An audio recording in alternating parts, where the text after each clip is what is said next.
in our midst right now. Thank you for joining us. Thank you for having me. How it's are you good to doing? be here. Yeah. I am very, very happy to be here.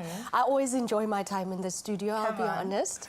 But yeah, Cape Town has also just rolled out the red carpet, so it's been fun. I feel like you are the red carpet. When you walk, there's just red lines like wherever you go, because literally when it comes to acting, being an author, you name it, the list goes on. There's nothing you have not slayed, and that's what I think today's about. It's celebrating your legacy, and it hasn't even ended. That's the best part about it. It's just getting better and better and better. So, Mzansi, you're in for an absolute treat this morning. Everything from great conversations, great input when it comes to relationship advice, getting into the kitchen, everything is coming your way thanks to Salamina Musese, right here on your Feel Good Breakfast Show. Yes! It's such a trip to me because growing up, you were on my TV all the time. And it's just like the fact that we get to share this space right now is absolutely mind-blowing. So shout out Expresso for making this possible. And shout out to you for also just spending some time with us. Waking up at the butt crack of dawn just to spend time here. And we can't wait to get into your beautiful journey. Thank you. Recently, all about love, all about relationships. So I feel like it's the perfect opportunity for you, Expresso fam, to weigh in and also ask Salamina a question if you are here right now. Yeah, and that's exactly what this morning's conversation is about. Obviously, Salamina is a stalwart when it comes to so many things in our life, but we want to see firsthand how love and relationships are tested in the toughest of ways, and especially when it comes to navigating partnerships. So that's what it's about. What burning questions do you have for Salamina this morning? You can share it with us via your voice notes. You can come through with any messages. The number's 063 408 8863. Don't forget the hashtag Expresso Show, and don't forget the fact that we don't get royalty like this in our studio every day, so we're making the most of it. We are exploiting all her magic just for you, Mzansi. So say thank you. It's a pleasure, but don't worry, we're going to have fun with this and we're going to have an absolute joy of a time. So, Salamina, officially, are you ready for this morning? I think now I'm ready. Okay. Yes. After that energy, you guys are incredible. Well, you look the part, and let me tell you, the energy I'm feeling, it's just radiating all through me right now. So I'm going to deal with this while you guys deal with official headlines, and Carissa is standing by. Oh, thanks so much, guys. 3 minutes after 6 o'clock. Let's dive into those national news headlines first, where Gauteng's economy is growing faster than the national average. Now, Finance and Economic Development MEC Lebogang Maile announced that the province's economy expanded by 1.3% last year, compared to South Africa's 0.6% growth. Projections indicate a 1.8% increase this year and 2% next year. Maile tabled a 527 billion rand budget, with education receiving the largest portion. Now, 69 billion rand for 2025-2026, followed by health at 66 billion rand. The overall budget is expected to grow by 3% annually until 2027-2028. In other national news, Johannesburg is expanding its green infrastructure by planting trees citywide as part of a climate action plan. Mayor Dada Morero highlighted the initiative at an urban forest summit in Bryanston, emphasizing ecosystem restoration and invasive species removal. The program prioritizes areas like Soweto, Alexandra, Ivory Park and Diepsloot to improve residents' quality of life. Now, representatives from the Forestry Department and environmental experts attended the summit. Urban forests aim to mitigate heat waves, floods and other climate-related challenges. Now let's take a look at your international news making headlines, where Dutch King Willem-Alexander and Queen Maxima arrived in Kenya amid criticism over the country's human rights record. Activists raised concerns about government crackdowns on protesters and the detention of critics. Despite over 300 emails urging the visit's cancellation, the Dutch government proceeded. Now, the royals were formally welcomed, though public enthusiasm was muted. Amnesty International has called for accountability discussions. Kenya recently elected the UN Human Rights Council, faces a growing pressure to improve its civil liberties. Meanwhile, Israel launched heavy airstrikes across Gaza, breaking a fragile ceasefire and killing at least 400 people. The attacks, targeting areas from Gaza City to Khan Yunis, come as Prime Minister Benjamin Netanyahu vows to escalate military operations. Now, Hamas condemned the strikes, warning of retaliation. International leaders have urged restraint, fearing a deepening humanitarian crisis. Now, the situation raises concerns over hostages still held in Gaza and the potential for prolonged violence in the region. And closing off your first bit of news, we head back home where it's clear South Africans are embracing the world of e-commerce. At the proudly South African Buy Local Summit and Expo in Sandton, it was revealed that e-commerce sales hit 71 billion rand last year and are set to smash 100 billion rand by 2026. Proudly SA CEO Eustace Mashimbaya couldn't be more excited, saying this growth is opening doors for local businesses to thrive online. Now, to take it even further, Proudly South Africa is launching a dedicated e-commerce platform next month, teaming up with existing online stores so members can list their products for free. What an exciting time for local entrepreneurs. Definitely a great time to be South African too. Now, we hope that sentiment carries out into the sporting world. It's where we leave your news for now, but here's Raul with your latest.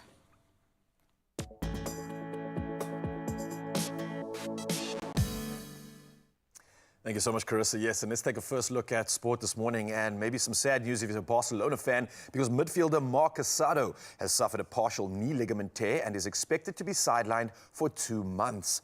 Now, the 21-year-old pardon me, who has played 37 games this season, was forced off in the 67th minute of Barcelona's 4-2 win over Atletico Madrid. Now, he has withdrawn from Spain's Nations League squad, and Barcelona level on points with Real Madrid, but ahead on goal difference, remain in contention for a treble this season. Well, moving to the world of tennis, and world number 1 Jannik Sinner will compete in the Hamburg Open from 18th to the 24th of May. Now, this has been confirmed by tournament organizers. And the US Open and Australian Open champion accepted a 3-month ban in Feb after team mistakes led to a positive test for closterbol. Now, his suspension ends on the 4th of May, allowing him to play the Italian Open before the French Open begins on the 25th of May. Well, we stick to tennis news right now, and the Professional Tennis Players Association, otherwise known as PTPA, co-founded by Novak Djokovic, has launched legal action against the ATP, the WTA, the ITF, and the ITIA, alleging anti-competitive restraints and abusive practices. Now, the lawsuits filed in the US, the UK, and the EU involve at least 20 players, and the PTPA, created in 2020, aims to challenge tennis' existing governance structure. Well, we now move from tennis to the world of rugby, and English Championship leaders, Ealing Trailfinders, have been denied a chance to compete for Premiership promotion after failing to meet stadium development requirements. Now, the RFU confirmed that Ealing and Coventry did not meet minimum standards criteria, while Doncaster passed but is out of contention. Now, this means the Premiership's bottom club will avoid relegation, further fueling frustration in the championship ahead of next week's RFU confidence vote. Well, that's a roundup of sport for this hour. We'll do it all again next up in the hour mark. But for now, though, let's see first up what you can expect from the world of weather.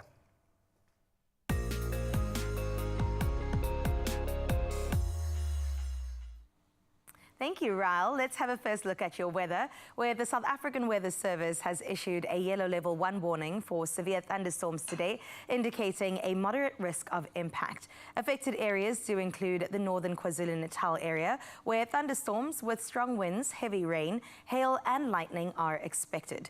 Additionally, disruptive rainfall warnings have been issued for southern Gauteng, the Highveld and Mpumalanga's escarpment, with possible flooding and infrastructure damage. A heat wave is also expected in parts of Alfred Nzo district, the Eastern Cape and the interior of the Western and Northern Cape, bringing extremely uncomfortable conditions.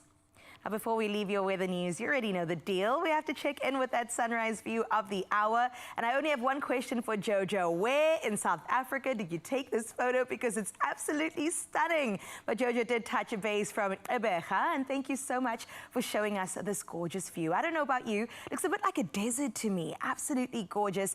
Quite surprising that it is right up the road from where we are right here. 29 degrees Celsius is what you can expect for your high, Jojo, on your side of the country. But let's have a look at what the rest of the country can be getting into as you clean those cameras and snap away and send it through to 0634088863. We want to celebrate your morning view just the same.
Well, the weather is looking interesting in parts of the country, but I can tell you right now, it is heating up in studio because we have the best of the best of the best of the best in the studio.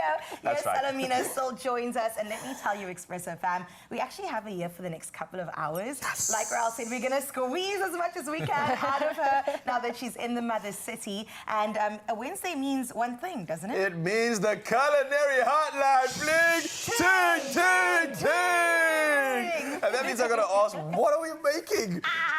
Amagwinya, Yeah. local favorite. Yeah. Okay. And, you know, some chicken livers.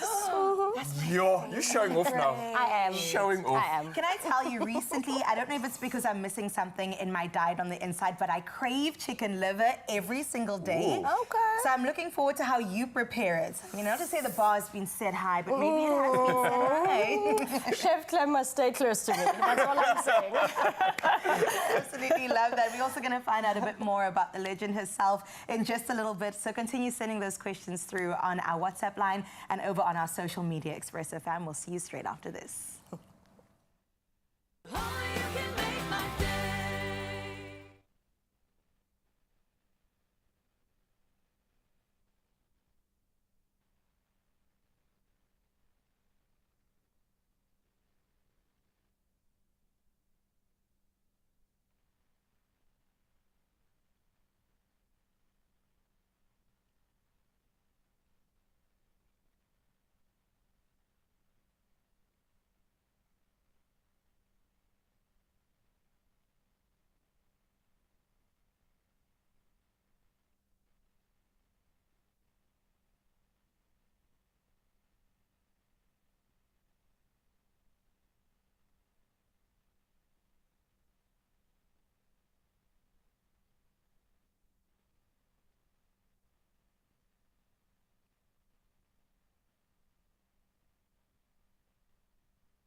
It's my feel-good breakfast show. Welcome back to your Feel Good Breakfast Show. Yes, the smiles are here in studio because Salamina Mosese has been in the building, a household name in South Africa for over 2 decades. How beautiful is that? From her early days as a TV presenter to her award-winning performances in both TV and film. Now, she's constantly evolved, expanding into producing and entrepreneurship, and now children's literature. And today we catch up with her to reflect on her remarkable journey in the entertainment industry and also how she continues to make an impact. I'm also going to be selfish because everything you're saying, you know I'm going to sit here taking notes. Salamina, welcome. Thank you again for being here and spending some time with us this morning. Thank you so much for having me. Oh, it is so surreal. Like, I get goosebumps just feeling it because literally, like I said earlier, I used to watch you on my screens before I even understood what TV presenting was. You were just entertainment for us and carrying us through the days on the children's variety show and moving from there to the small screen to the big screen, like I said, to entrepreneurship as well. I do wonder, if you look back to your career, what is the most defining or maybe the biggest highlight for you, because you wear so many hats? I think I've probably had defining moments in each of the things that I've done. Right, yeah. I think obviously kids TV, right, was the introduction into the industry. And it was balancing high school, growing up, being a teenager, blah, blah, blah. But it was some of the most fun I've had.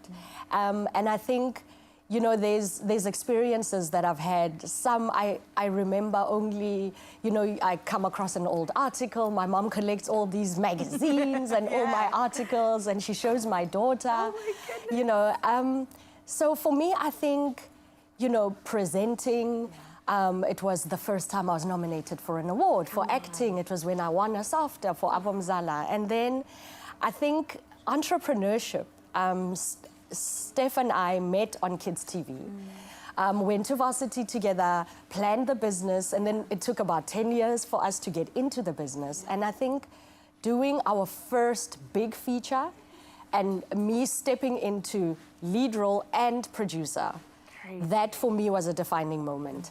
But, you know, as you've been talking, I was like, wow, Salamina sounds like she's done a lot. You have done so much, and we're so grateful. It wasn't deliberate. It's just like life happens, and as you grow, things change, your perspectives change, you have new ideas. And I think, you know, as a creative, we're inspired by so many different things. So yeah, it's just felt like me doing life. Yeah. And every now and then I get to do some really, really hot stuff. Yeah. And this is one of them. Oh, this right here? this you right heard here. That, Expresso fam. This made the cut. I absolutely love that. I do wonder what your daughter thinks, though. Does she know your impact in South Africa? Does she understand? It's funny. I mean, so I have 2 daughters, right? So the youngest is still like trying to catch up. Right. When people recognize me and daddy in the streets or in malls, she's always like, are those your friends, mommy? And I'm like, I kind of think they are, you know. My eldest has had a lot more time to get used to the idea of the jobs that we do. And I think she's a teen, so now every now and then she's still like, y'all are just embarrassing parents. I love that. It's not just that exciting. Bit. Yeah, just to humble us a little bit. But I think she's our biggest fan. Yeah. And in fact, even me getting into children's books, she inspired it. Wow. And the lead character, Dumi, is named after my daughter. Right. So I think as we've been doing life, they also have inspired the new creations and the new part and the new hats that I wear now. Sure, and maybe that's the secret within longevity, because I think stepping into the industry, that's what you want at the end of the day, right? Yeah. You don't want to be a one-hit wonder, oh, she was a child star. No, to this day, she's still standing 10 toes down and being the boss that she is. But I do wonder also, you know, the entertainment industry has changed so much. Now they've introduced digital and streaming services, which is also, you know, part of what you are. But how do you adapt? How do you kind of like pivot all the time? Yeah, I think it's lots of research. It's also listening to that inner voice. I like to represent myself in a very authentic way that doesn't feel contrived. So everything has sort of been a new chapter in my life. When I became a mom, The kind of media my children were consuming became very important to me. Before, as a young actress, I wanted to play different roles. You know, I wanted to stretch myself in performance. As a film producer, I want to put out there the kind of film projects, TV shows that celebrate South African women, South Africa as a country, the kind of people that we are. I find us unique, interesting, 100%. complex. And all of that, I think, should be reflected in the media that we consume. So really, I'm inspired by everyday moments. And I think the more you just try and listen to that inner knowing, the more you'll create from an authentic place. And maybe that is why Steph and I have also been able to put relatable characters out there. Right. We write from what we know. Yeah. You know, sometimes it's like, oh, our friend said this the other day. Oh, wouldn't this make a good movie? I think a lot of creatives do that. Yeah, so it's been fun. Oh, I love it. Okay, we're going to have to talk about my man, your man.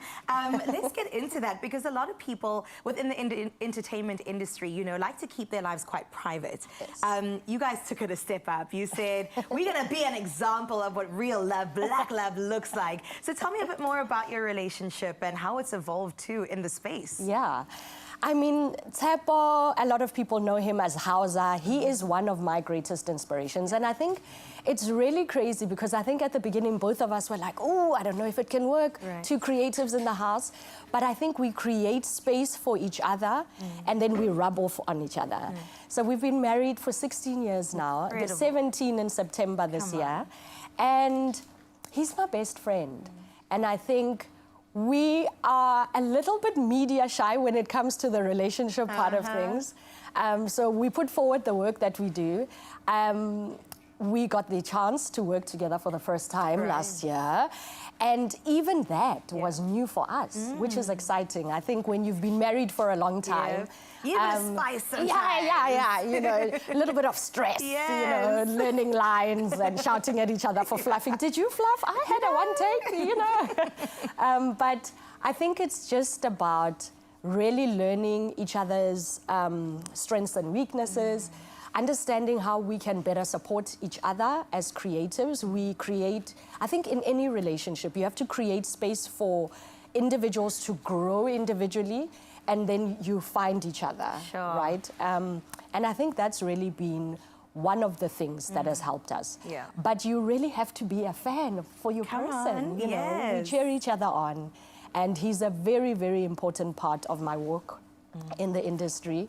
Entrepreneurship has been rough, and you need a safe space to go to, and he is that for me. And then obviously our journey as parents, as interesting, challenging, up and down as that is, it's also some of the most fun we have. And it's in the quiet moments. I think a lot of people think of people who are well-known, who are celebrity or media couples, I would like to say. You think only of the big moments when you see us on the red carpet but actually it's the everyday moments. It's the waking up, it's he knows how I take my coffee, he remembers that. It's him reading. Today wasn't a good day, we're going to give mommy space. Sometimes I close myself in the room and I blast my music and then they all know, and then I can hear him go, mommy needs a moment, let's not make noise. And I'm like, oh, you can stay. You get me, you see me. You can stay. I love this. Salamina, please don't go anywhere. This is why I told her off air that she mustn't be a stranger, man. She must be here more often so we can catch up and have these chats all the time. But for the next couple hours, Expresso fam, she is ours. So make sure that you hit us up all over our socials and WhatsApp line and ask her a question. She's full of knowledge and so generous with it. I mean, Raul, how are you feeling right now? Don't you feel good? I feel better than good. I feel inspired. I feel like I have gotten some grounding just from that conversation alone. And remind them, Zanzi, you got any questions for Salamina, then come through. That's our post for the morning. Whether it's a voice note, whether it's a message, she's dying to answer your questions. And something we're dying to answer is the question of whether you're going to be a millionaire or not. And that's the opportunity that's happening today, because you could be in it to win it. And that's by playing Lotto, Lotto Plus 1 and Lotto Plus 2 for 11 million rand in total estimated jackpots this Wednesday. And that man means that you could be making it rain lots of cash this March, but only if you play. And here's how you do it, right? You can play for an estimated 5 million rand. That's the Lotto. Then there's Lotto plus 1 for 4 million rand and Lotto plus 2 for 2 million rand. And it's all happening today. So you can buy your tickets now in store on the nationallottery.co.za website, the mobile app. You've got cell phone banking, or you can simply dial *120 *7529 hash and then follow the USSDs. It's that simple. And we also put all these details on Expresso social media pages, so you can go check it out right now and make sure you get yourself in the running to win by playing Lotto, Lotto plus 1 and Lotto plus 2 for 11 million rand in total estimated jackpots today, but only if you play now. So we could be playing and hopefully getting those millions, but someone else that's playing in the kitchen right now is Clem. What are you up to over there, bro? We're not playing. This is serious Oh, stuff. yes. This is serious stuff. Chef times. And we don't. Honestly, I am excited about what's coming next because Salamina is going to be teaching me. That is not what we agreed on. You don't want to miss it. Don't go anywhere when we come back after the break. Salamina and I are making some amazing Amagwinya. Stay tuned. It's the Culinary Hotline Bling. Ting, ting, ting. Ting, ting, ting. Only you can make my day.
It's my feel-good breakfast show.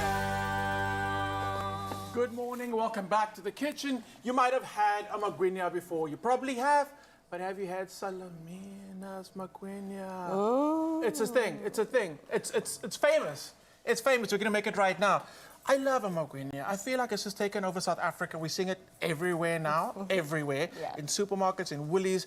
It's so South African, it's so iconic, and everyone's taking it. What's your take on Fake Cook? Is there what makes yours unique? Look, I think I write about it in my book. The secret ingredient. Uh-huh. So I'm about to reveal the secret. Okay. It's love. It's love, guys. It is love. So the recipe is pretty simple, right? But it's one of those things that the first time you have it as a kid, you never forget it. Oh, really? And it's one of those things. My granny, my mom, Amagwinya was our thing, but it was like a treat. We didn't do it all the time, but when you smelled that oil being warmed up, we were all like, So excited.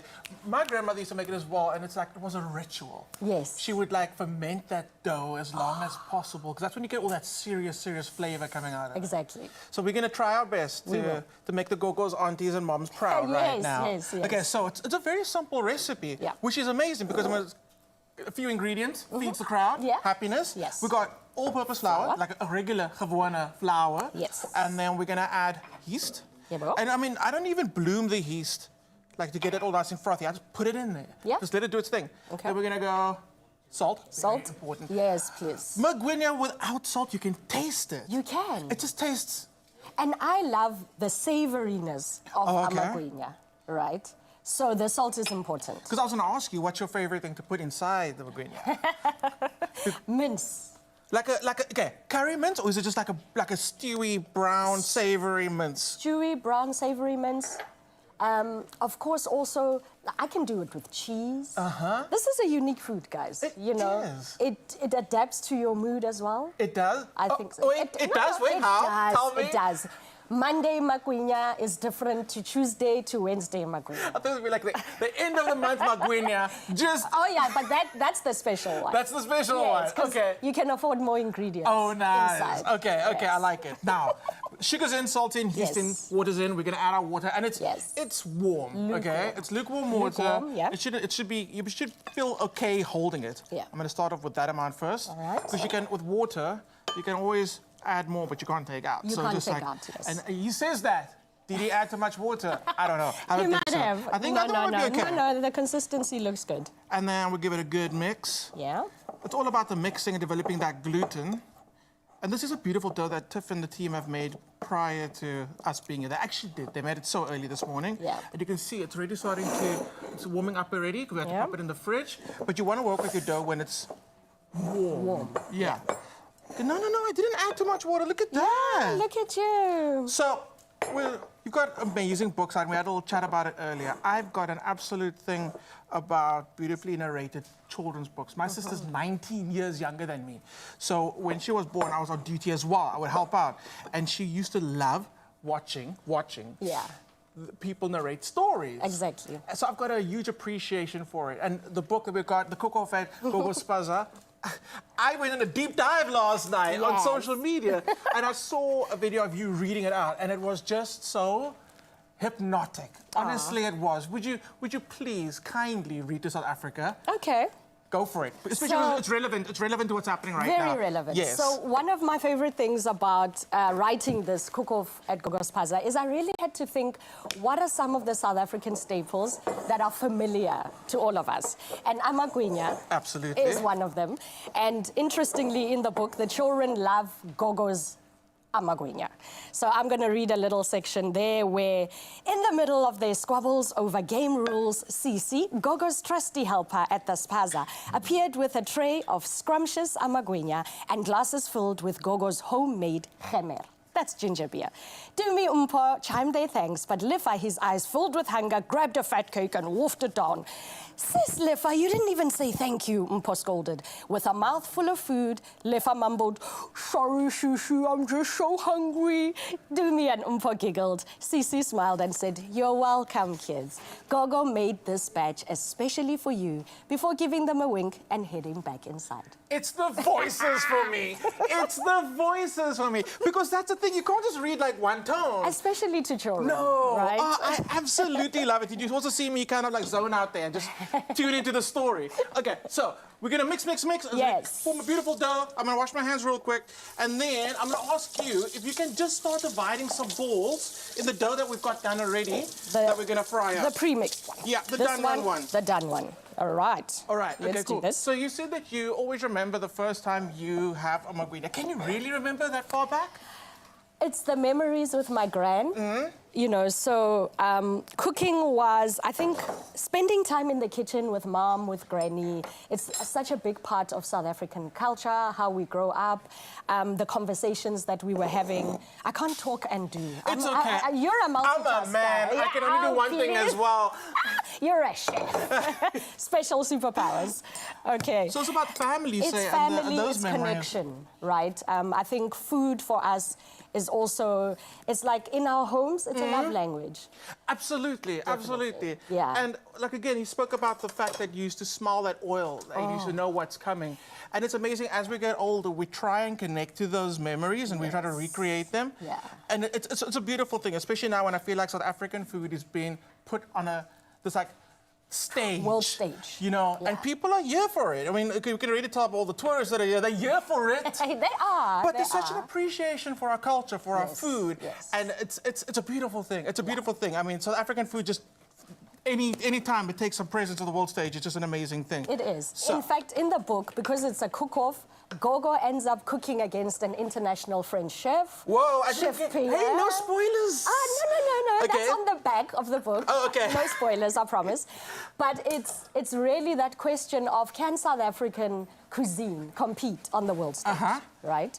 And that's really the question that we're asking. And what do you think the answer is? Listen, how many Michelin star chefs do we have in this country? And it's amazing how many new ones we're getting And every constantly. year. But South African food is top tier, guys. 100%. Yes. You know, we're dealing well with all the lions and the Yes. baboons walking around the street. We still have time to make good food. I absolutely love it. Okay, now the oil. Oil's very important. This Yes. one is not 100% there yet. It's going to take a bit. We got bubblage.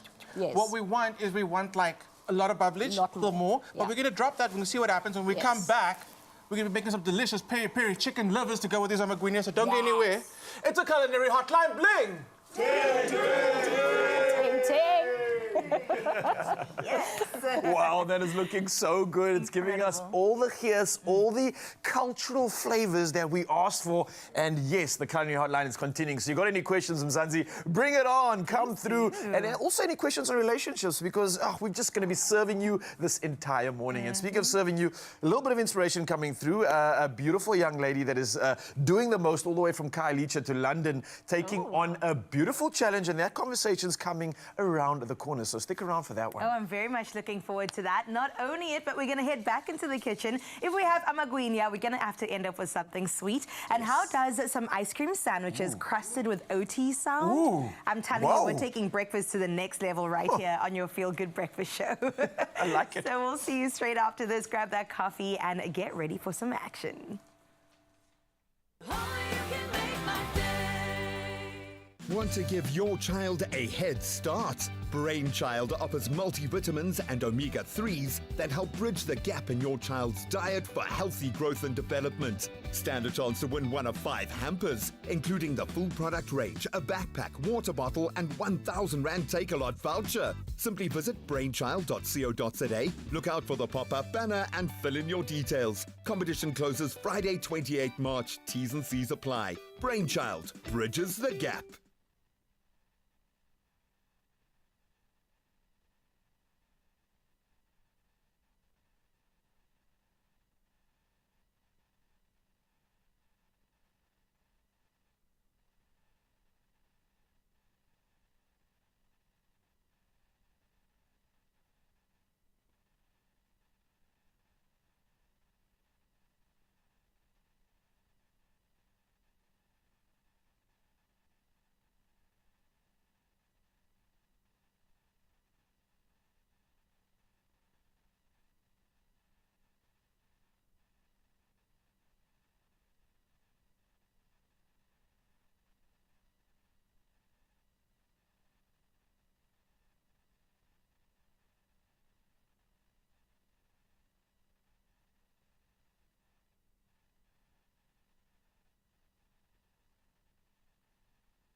It's my feel-good breakfast show. Oh, yes, Mzansi, welcome back. This is your Feel Good Breakfast Show opening up on S3. And let me tell you, this morning, it's all about multi-talented individuals. And we're going to bring another to the forefront. We're talking about Ndinako Mbunje. Now, she's a rising rugby star and proud Isebane senior choir member. And all the way from Kailicha to the global stage, she's been selected for the HSBC Roslyn Park Sevens in London. We're going international, baby. And a journey from soccer to rugby is a story of passion, a story of perseverance, and today we're going to be celebrating her incredible achievements on and off the field. You beautiful soul, how are you doing this morning? I'm good, how are you, sir? I'm good. I'm excited to see incredible talent always coming through, especially right here, because you know what this means, that it's only going to get better and better and better for your career. But let's talk about this. You're representing Western Province. You're participating in the South Africa, I think it's under 20 or under 18 training camp as well. Ndinako, this is huge. How does this feel for you? This is a massive stamp of approval, right? Yeah, this is a very great experience, and I'm just proud of myself and for the young women also to see what you're doing, I guess. They're going to be inspired, right? to be inspired about and also committed to the sport that they love, and it's all about discipline also. And that's something I'm assuming you require quite a bit of, right? I mean, there's so many external influences that I'm sure you've experienced growing up. To maintain that focus, to be able to work so hard, that must have taken quite a bit. Are those challenges for you when you're preparing for these big tournaments, for something like going over to London? How do you maintain that focus when there's so much in the world like trying to distract you? Yeah. I just train and make sure I don't give up on my talent, because there's a lot of like great players outside there, Yeah. and they talented but they can't because of due to their backgrounds, due to where they come from and all that, so they can't showcase their talent. So going to London is a very great experience. Yeah. And I mean, honestly, did you ever think that you'd be involved in a sport like this and then also traveling across the entire globe to play? No. No, because I started off as an athlete. Yeah. And I played soccer as just like as an extra thing, not as in like for a career. Was that just for fun? Yeah, just for fun. Yeah. Until my coach told me the other day in soccer training, you should try rugby and all that, because you could be a very good player. And I was like, okay. And I fell in love with rugby, and yeah, I started. So I feel like being here now, it's so great. Oh, and I'm watching some of these highlights of you performing. Clearly, we can see, and I'm pretty grateful that you didn't stick to soccer, because you got a talent here, I must say. Yeah. What was that first sort of moment like? Because I can imagine a lot of females out there, they're going to watch you, they're going to be inspired by what you're doing, but they also might be quite overwhelmed and nervous. Going into something like rugby for the first time, that can be quite intimidating. Scared, nerves, everything coming through. How did you get past that moment? What got you to get over that sort of hurdle and show up for that first session of rugby? Yeah. Okay, so rugby is a very physical sport. Yeah. So, and most of the time they feel like girls, young girls, can't make it to rugby because it's a physical sport, and you know, it's only for men and all that stuff, yeah. So I feel like when I was in that stage, I told myself, okay, I can do this. My coach motivated me in every way, and yeah, and I told myself I'm gonna make sure that I make him proud, and yeah. Yeah, well, I think you're already making him proud for sure. The fact that you're not only playing the game, but you're representing so much, right here on live TV as well. You've got great goals in rugby, I'm assuming. You've made the province team now. We're going to that training camp for SA. Is the goal to be a Springbok? Yeah, the goal is to be a Springbok player, and also I want to have my own team, young girls team, and just show them and motivate them the way I did it, you know? Yeah. So, yeah. And you're not only obviously an athlete, you're also multi-talented. We've got the incredible voice behind it as well. And you're also part of Isebane's senior choir. How do you juggle all of this, being an athlete, having this sort of orchestral part of you also coming out as well? How do you do this? So I just like try to balance because I'm talented, I can sing, and I'm a very I'm good at sports. So I'm just trying to balance it by like doing both of them at like certain times. Like, for example, I go to training sometimes, but then I try to balance it also because I love music, and although I'm a rugby player, but then I still love music. So I just try to motivate myself to do both because I'm both talented. So what you're saying is you can have your cake and eat it. Redefining the rules. I can't thank you enough, Indinako, for coming through and sharing your talents, but more importantly, sharing your story with us, because it is the inspiration that so many girls are watching right now, and we can't be more grateful for that. And next time you go on the couch, you're going to be wearing those Springbok colours too as well. Yeah. We're going to put that out there. Yeah, Indinako, keep working, keep slaying away, and I can't wait to see you performing with the choir as well, because multi-talented is what it's all about, Mzansi. So there's a lot to look forward to right here on your Feel Good Breakfast Show, and a lot that we're going to still dive into. So don't go anywhere. What's happening next, peoples? So much is coming your way. Let me tell you, a little crunch, a little cream, and a whole lot of indulgence. Now, these OT's ice cream sandwiches are definitely a must-try, with Bacomo's OT's adding that signature crunch inside and out. Now, this treat takes fun and flavor to the next level, and I can't wait to make it because chocolate chip cookies are one of my favorite things in the whole wide world, and adding an ice cream is even better. So I'm going to be inviting Raul in as I prepare the cookie dough for us to really get into such goodness, Raul. You didn't need to give me an invite when you said chocolate cookies. I'm here for it. Are you here for it? Because Absolutely. I feel like when it comes to dessert, where are you there? Raul, Where am I there, actually? So you know what I do with desserts? I'm Tell honest me. with you. I actually have my desserts like as a pre-workout. It's the best time to have What? desserts. Think about it. Like, you need all the energy that's coming from a dessert. Okay, Desserts fair. often are loaded with some good sugars and all the things that you need, which are going to spike up your insulin and your energy. So why not use it for a good cause? Well, listen, Yeah. this is a pre-workout. Yeah. It's being rebranded. Let's get into it. You can actually go ahead. Got So I'll tell you. You've Got butter and some sugar? soft butter, yes, room temperature nice. butter, some brown sugar, and then we'll just throw our ingredients together. We have some all-purpose flour that we'll chuck Right. in, and then my favorite part is the choc chip cookies. Are the choc chips supposed to stay chippy, or do they melt in this mixture? I think a little bit of both, yes. right. So you'll still definitely have, we brought the word integrity into our vocab yesterday. Wow. So the integrity of the chip, and then you'll still get the meltiness. Wow. This is integrity based on the fact that it rises, it gives that structural integrity as well. I'm going to say yes.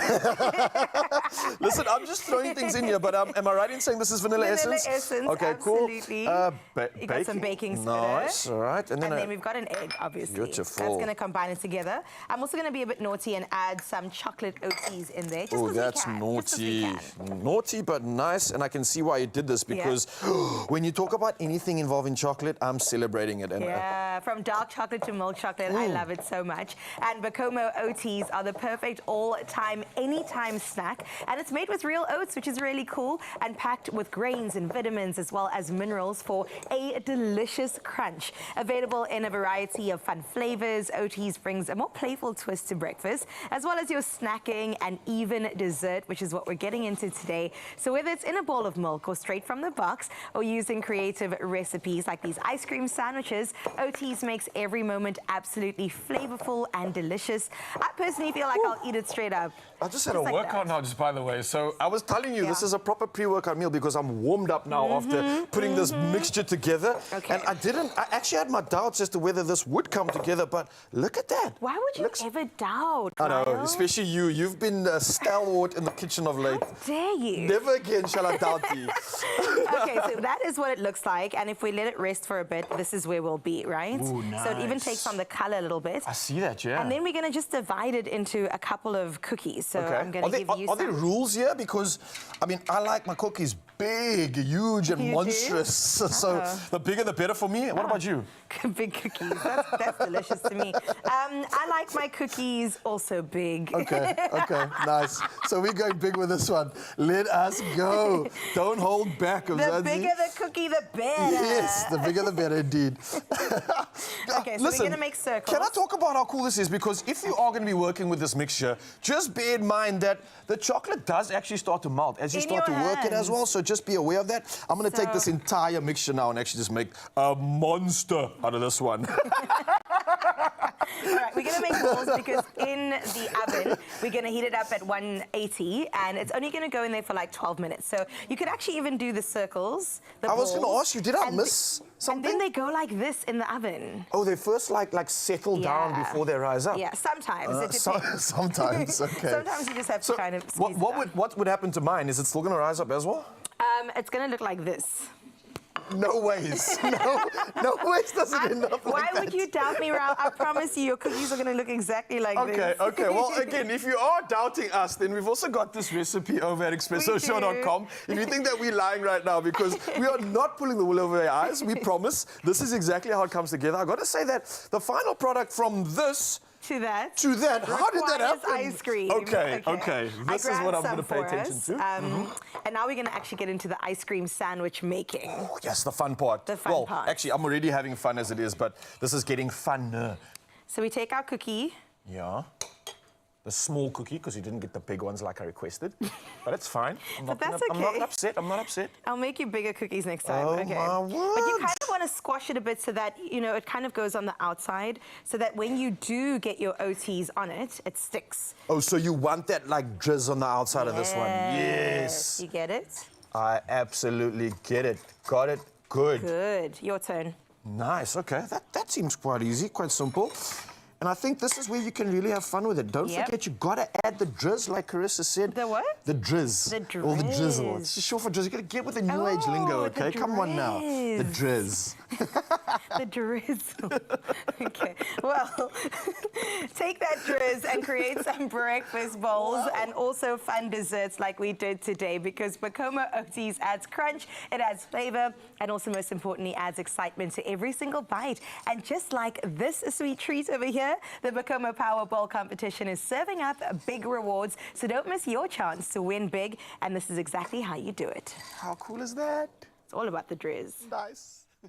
Start your day with Bacomo and start winning. Enter the Bacomo Powerball competition and stand a chance to win your share of 3 million rand in cash and prizes. Buy any participating Bacomo cereal, upload your till slip to Bacomo's WhatsApp line at 074 666 0900, and you could be selected to play live on the Bacomo Powerball game show, where even bigger prizes await. Competition closes 4 May 2025. Entry details and T's and C's at bacomo.co.za.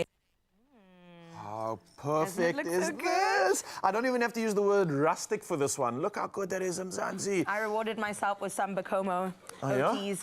And how's the crunch? How's it taste? Delicious. I like Nailed that. it. Now, I think when you make something this good, all you're going to do is just sit there, look at it, sing and rejoice. But we're not going to be the ones singing and rejoicing. no. We've got the Isibane Africa Choir that are going to be performing and celebrating this morning and celebrating the fact that we can do good things in the kitchen, and you can too if you go over to expressoshow.com. Yeah. So performances are waiting, and I'm going to be dancing. I can't wait. We'll see you after the break. I think I deserve a bite. Okay, You do. let's go. Actually, I do as 3, well. 2, 1. Let's drizz, baby. Cheers.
It's my feel-good breakfast show.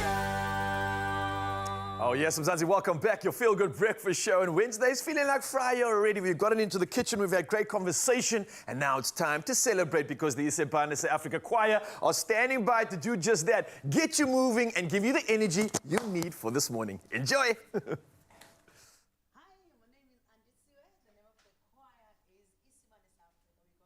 A beautiful song, My Darling, mixed with an African song.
My darling,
smiling right now. Ladies and gents, the Isebane Africa Choir, please take a bow. My goodness. That was incredible. We don't even mind that it's 3 minutes after 7 o'clock, all right? That was definitely worth our time. Well done again for just putting us in the best of moods. But let's get into your news headlines. We start out nationally, where the National Student Financial Aid Scheme, or NSFAS, has provincially funded 670,000 students for the 2024 academic year. Now, Acting CEO Wasim Karim told Parliament's Education Cost Committee that 48 billion rand had already been transferred to universities. However, 97,000 applications were rejected, with 70,000 students filing appeals. Now, NSFAS continues to process funding decisions, aiming to support students in higher education. Concerns remain over administrative delays and unresolved appeals, which could impact students awaiting financial assistance. In other national news, Gauteng's economy is growing faster than the national average. Now, Finance and Economic Development MEC Lebogang Maile announced that the province's economy expanded by 1.3% last year, compared to South Africa's 0.6% growth. Projections indicate a 1.8% increase this year and 2% next year. Now, Maile tabled a 527 billion rand budget, with education receiving the largest portion. 69 billion rand for 2025-2026, followed by health at 66 billion rand. Now, the overall budget is expected to grow by 3% annually until 2027-2028. Looking at your international news-making headlines, U.S. President Donald Trump and Russian President Vladimir Putin held a phone call yesterday addressing the Ukraine war. Now, they agreed on a limited 30-day ceasefire focused on protecting energy and infrastructure sites, with hopes of wider peace talks to follow. However, Ukraine remains wary, with President Volodymyr Zelensky questioning Russia's commitment. Putin urged the U.S. to stop military aid to Ukraine, while Trump pushed for swift conflict resolution. Now, the call marks a rare diplomatic effort, but faces deep skepticism. Meanwhile, Dutch King Willem-Alexander and Queen Maxima arrived in Kenya amid criticism over the country's human rights record. Activists raised concerns about government crackdowns on protesters and the detention of critics. Despite over 300 emails urging the visit's cancellation, the Dutch government proceeded. Now, the royals were formally welcomed, though public enthusiasm was muted. Amnesty International has called for accountability discussions. Now, Kenya, recently elected to the UN Human Rights Council, faces growing pressure to improve its civil liberties. Closing up your 7 o'clock news, our next story proves why our viewers love watching cute animal clips. Turns out it's not just about those fluffy faces and adorable antics. No, there is real science behind it. A new study has found that looking at nature can actually help reduce pain.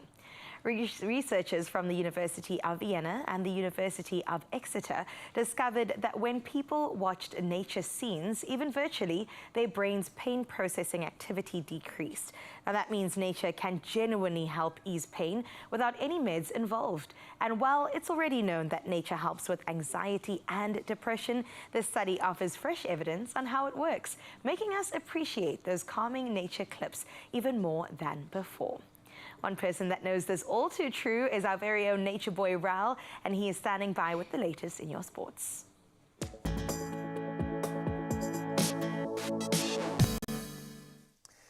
Takes plugged into another level, but let's plug you into all the sport right now. And Barcelona midfielder Marc Casado has suffered a partial knee ligament tear and is expected to be sidelined, and that's for 2 months. Now, the 21-year-old, who has played 37 games this season, was forced off in the 67th minute of Barcelona's 4-2 win over Atletico Madrid. Now, he's withdrawn from Spain's Nations League squad, and Barcelona, level on points with Real Madrid, but ahead on goal difference, remain in contention for a treble this season. Well, lots happening in the world of tennis, and starting off with world number 1, Jannik Sinner, who will compete in the Hamburg Open from the 18th to the 24th of May, and that's been confirmed by tournament organizers.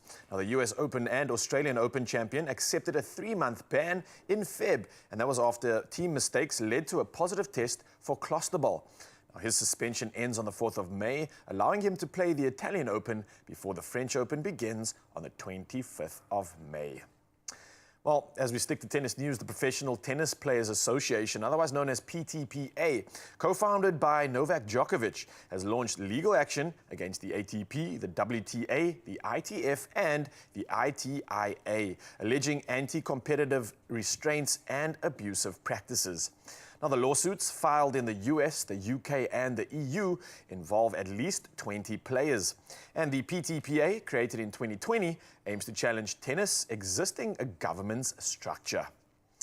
Well, from the world of tennis and to rugby finally, and English Championship leaders, Ealing Trailfinders, have been denied a chance to compete for Premiership promotion after failing to meet stadium development requirements. Now, the RFU confirmed that Ealing and Coventry did not meet minimum stadium criteria, while Doncaster passed but is out of contention. Now, this means the Premiership's bottom club will avoid relegation, further fueling frustration in the Championship ahead of next week's RFU confidence vote. Well, that's a roundup of all things sport. We'll do it all again in an hour, but for now, many of you are heading out on the roads, so let's see how we can assist you when it comes to traffic. Yes, Carissa.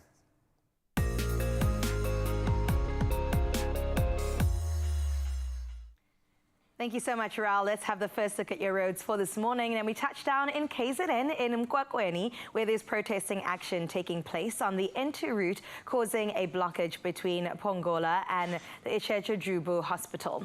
Now, motorists are urged to avoid the affected route and make use of an alternative route. Then we head over to Gauteng in Tembisa, where there are bi-directional roadworks taking place on the R21 northbound. Now, 3 lanes are closed, and as a result, heavy delays are expected for this route. So if you're headed out that way, please do remain vigilant wherever you are headed off this morning, because we wanted to have a great morning indeed. Well, that's where we leave your roads. Let's have a look at what's happening in your weather.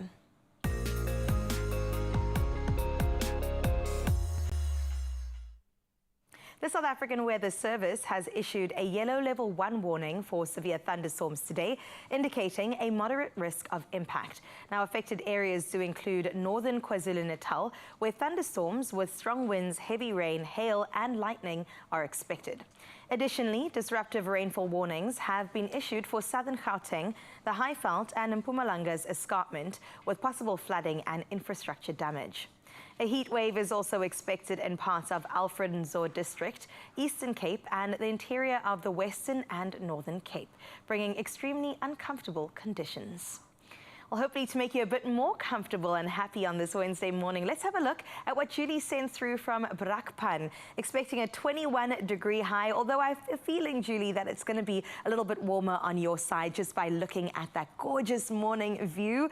I love the fact that the clouds are parting ways just for that sun rays to come through and for the sky to be looking absolutely gorgeous. Thank you so much for sharing your morning view with us. We have one more to go just after 8 o'clock. So this is the number you take down, Expresso fam. 063-408-8863 as we delve into some more of your temperatures across the country.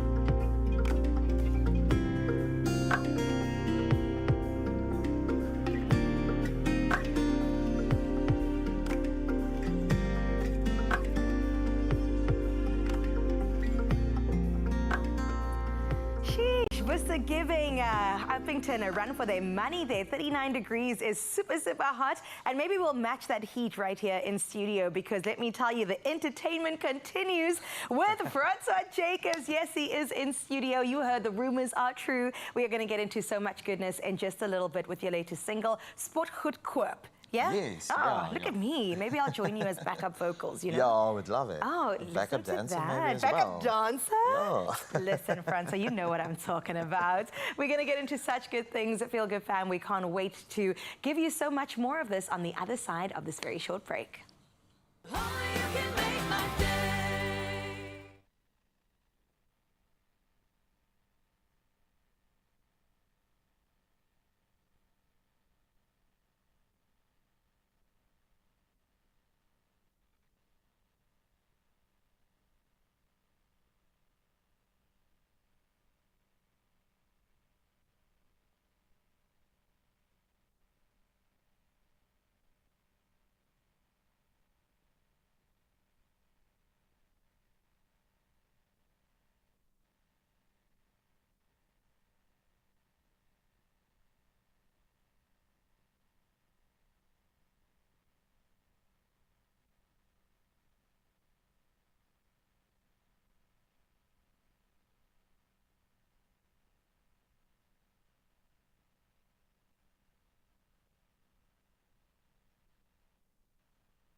It's my Feel Good Breakfast Show.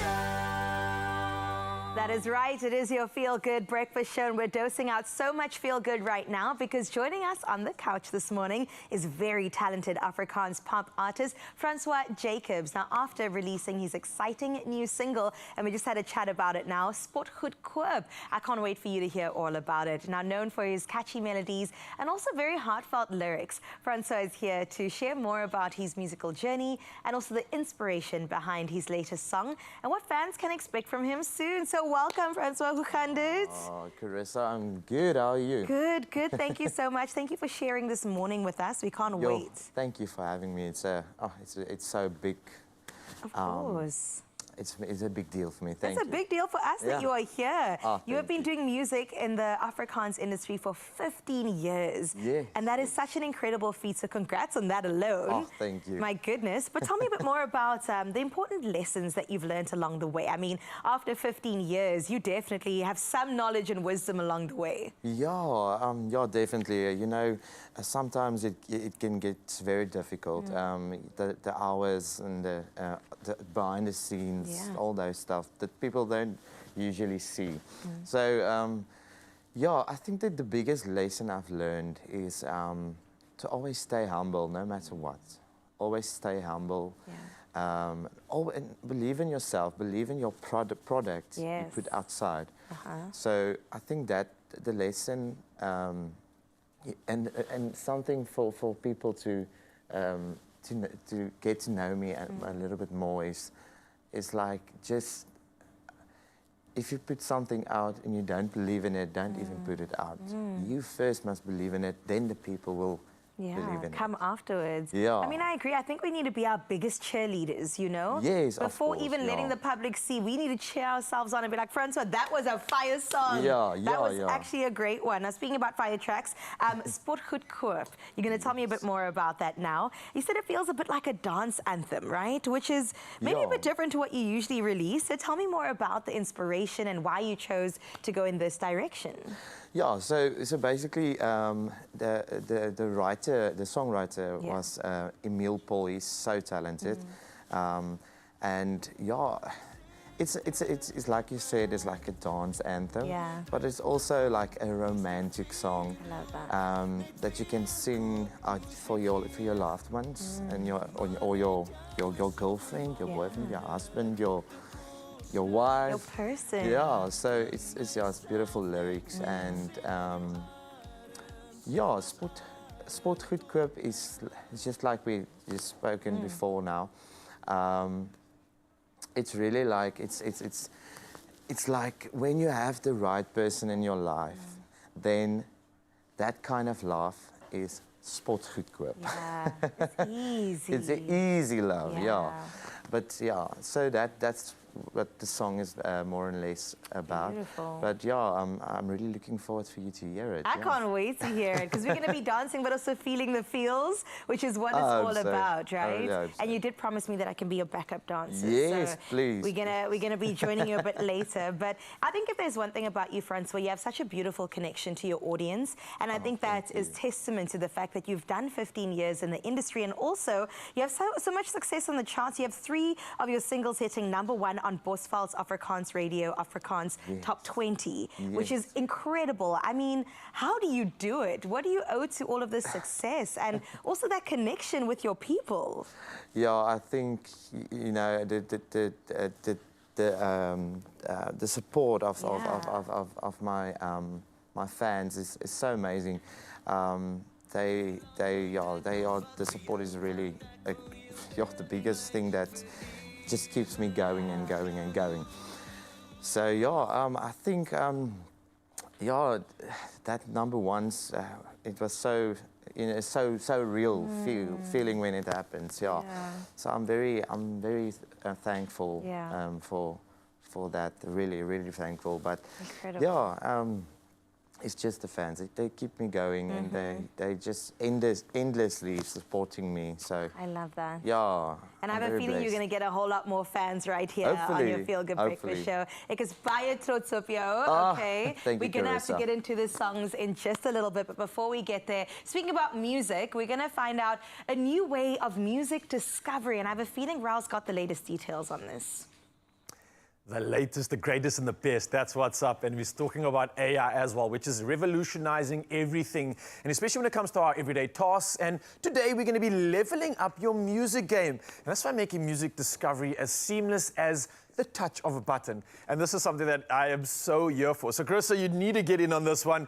You need to find out how cool this is. So, I'm sure you've had this example or scenario before, right? So, you ever have those moments where you scrolling, you hear an absolute gem of a song, but don't know the title to add to your playlist, right? So, the question is, will you ever hear that song again? Well, this is never going to be a problem again with the Samsung S25 tell me more. in your hand, and I want you to check this out. This is like the coolest thing ever. So, we played around with Gemini, we've asked it questions, and it literally delivers. So this is something I want to test out, and this is going to be a tough one, all right?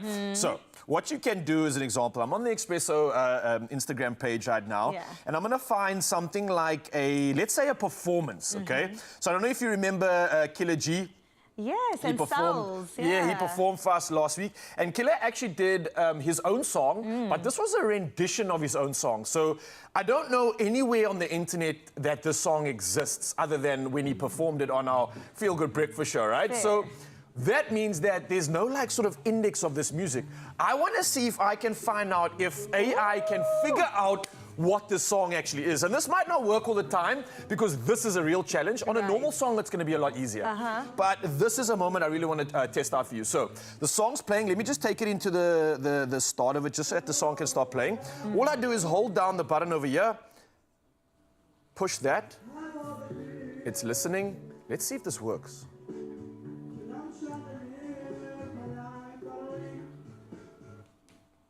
Oh There is my no word! way. It actually worked, guys. Not only that, it brings up all the things about Killer G. This is what I'm saying. So understand this, right? This is a song that has never been played the way he played it on our show. That was like a remix, right? Yes. So how did it do it? I don't know. You got to ask Samsung what's going on here. Do you know what's crazy? Because sometimes I have that with friends, and I'm like humming a song and trying to sing the song, and they're like, Chris, I can't help you. Exactly. So that even said you can hum it, you can sing it. Well, you can try. it. Listen, it's going to do a great job, as you can see. It's not always going to hit the mark, I mean, especially if you get this. But that's what I'm saying. I didn't think it was going to get this good, but clearly it has. AI. Whoa, I'm getting scared. In the best way. In the best way, because there's so many songs that I've missed that I need, and I'm going to just be holding down this thing wherever I go now. So this is really what it's about. This feature is utilizing Google's song search tool. Yeah. It's enabling the device to listen and recognize music, even if hummed or sung. And even if you can't sing that well, clearly it'll get almost anything. So this is particularly useful when trying to identify background tracks in videos or unfamiliar tunes. Now, Samsung's integration of Circle to Search highlights the company's commitment to improving user experience through innovative AI features, just like you've seen right now. And let me tell you, the challenge can go on and on. If you want to get crazy with it, you can hum something into this as well. But I'm just still blown away by the fact that it got that song correct, because I did not think that was possible. Yeah, I thought it was going to be... Must I try to hum something? Well, we can try, all right? So I think I'm just going to hold the button down and let me just listen to you. Okay. I hope it's good. All right. Go for it.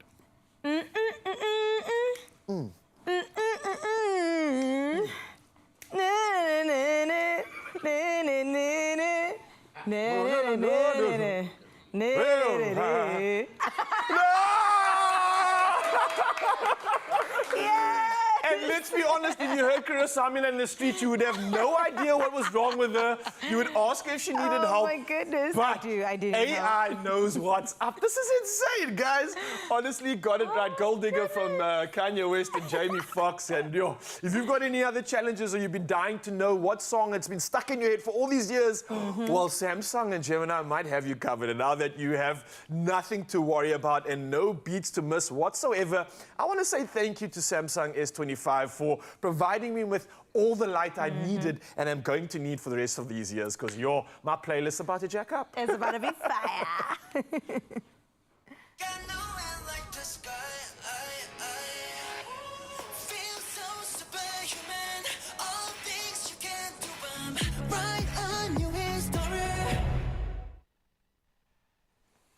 That was so buzzing cool. off I of know. Oh my goodness, my life has been transformed, man. I can't wait to get into some more songs. Yeah. Speaking about songs, you heard the conversation I had with Francois, and I can't wait to hear his latest single. I think that the both of us need to be backup dancers, because I'm here for it. Quirp is going to be so good, and it's going to get us moving. Absolutely. And we're going to move from entertainment into the kitchen, because Salamina is still standing by. Yes. Delicious meals, great conversation, and everything you need right here on your Feel Good Breakfast Show. So don't go anywhere. And hey, there's a cookbook we need to chat about too. Oh yeah. We'll see you around the corner.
It's my feel-good breakfast show.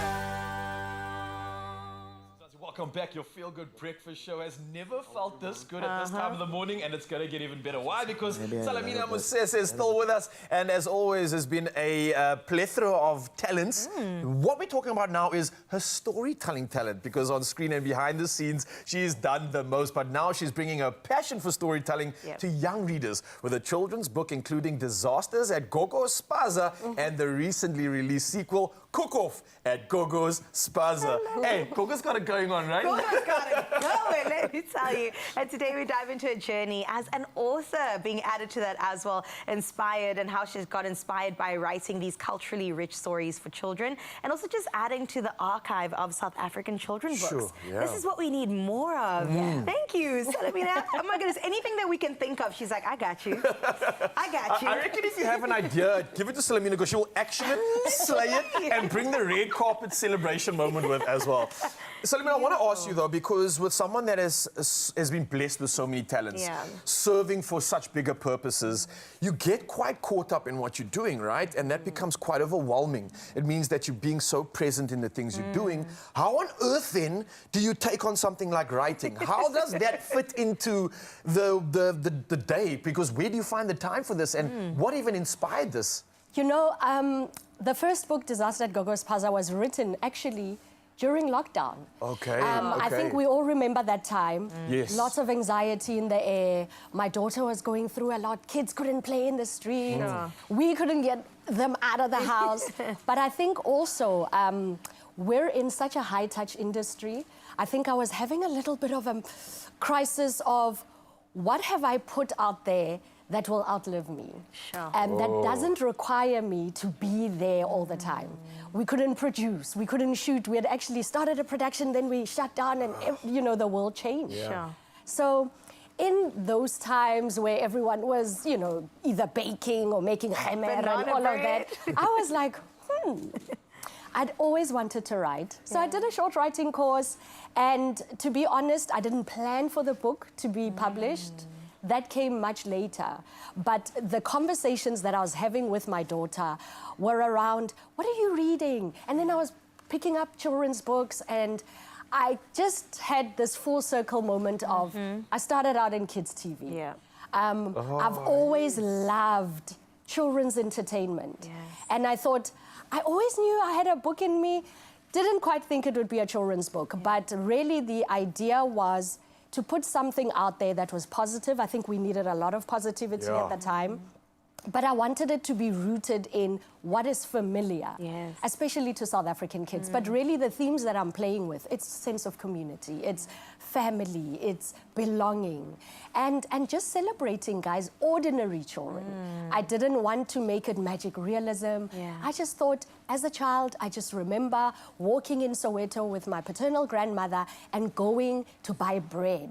That was some of the most exciting times, because it was the conversations, it's seeing other people, it's getting to the spaza shop and hearing the gossip, and I was like, ooh, what an exciting world to place children in and see if they are the heroes of the story, what weird and wonderful things will they come up with. Stop it, I've got goosebumps. That is absolutely beautiful. Also, like we said, Gogo's got it going on because she came back with a sequel. Hello, Cook Off at Gogo's Spaza. And I also know that your man came in on this and created a song. This family, it's actually unfair. Where were we when God was handing out this family? Come on. Let's have a quick listen to this because the family is just too talented, man. Let's have a look.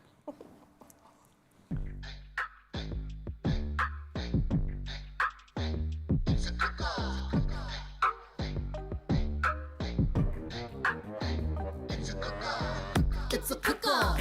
It's a cook-off. Gogo's Spaza, showdown in a sequel. Gogo's connecting the dots. The kids are stirring the pot. The kitchen stove is hot. I smell trouble. It's a cook-off. It's a cook-off. Battle of the chefs and the cooks. Now what you made of? Gogo's the queen of the pots. Gourmet flavor or not, but will she take the spot and win the medal? Kudu on a Monday. Chakalaka on a cold day. More veggies on a side plate. You on a Wednesday, on a cheat day, baking that sweet cake. Pop and place us out there. 7 colors on a Sunday. Yes, 7 colors on a Sunday. I didn't think that it could be cool as well. Come on, Telling what do you mean? Stop it, now you're a rapper too. I can't even handle this. I can't. How insane. How insane. So hubby, he did actually write a song also. It's like a little jingle for the first book. But when he surprised me with this one, You didn't know about this? my daughter is the one rapping I thought it was you. No ways. It's your daughter. I was like, Dad, now you're just showing off. Oh, my word. I love the song because really we're celebrating things that are so familiar. It's like 7 colors on a Sunday. We know that. Yes. Mushu on a Wednesday, Yes, Mkhodu chakalaka. Mondays, chakalaka. You know? I was at one of the schools in Cape Town yesterday. I played this track and the kids were like, ah! And I was like, yes, man. It's a hit with the kids. If they give you the thumbs up, then you know. Then you know you're It's doing a bigger well. stamp of approval than anything else right now, honestly. Right? Tough audience. But you've cracked this audience, and I think what you've cracked is more than just something cool, more than just a cool book. Like you mentioned, you're adding to your legacy. Yes. But what I'm noticing here is that you are bringing a community together. You made this real. You made this something that's poignant for somebody that has no idea about anything other than the ordinary. And I think you're making the ordinary extraordinary for these kids by giving them something to resonate with, right? Yeah. So why was that so important to you to emphasize community in these stories, to emphasize what resonates with you? You know, one of my big things is, who are we? Who do we say we are? Yes. It's about owning the narrative. Yeah. It's about giving our children characters that look like them, that sound like them. It's about reminding everybody that we all have a story. Yeah.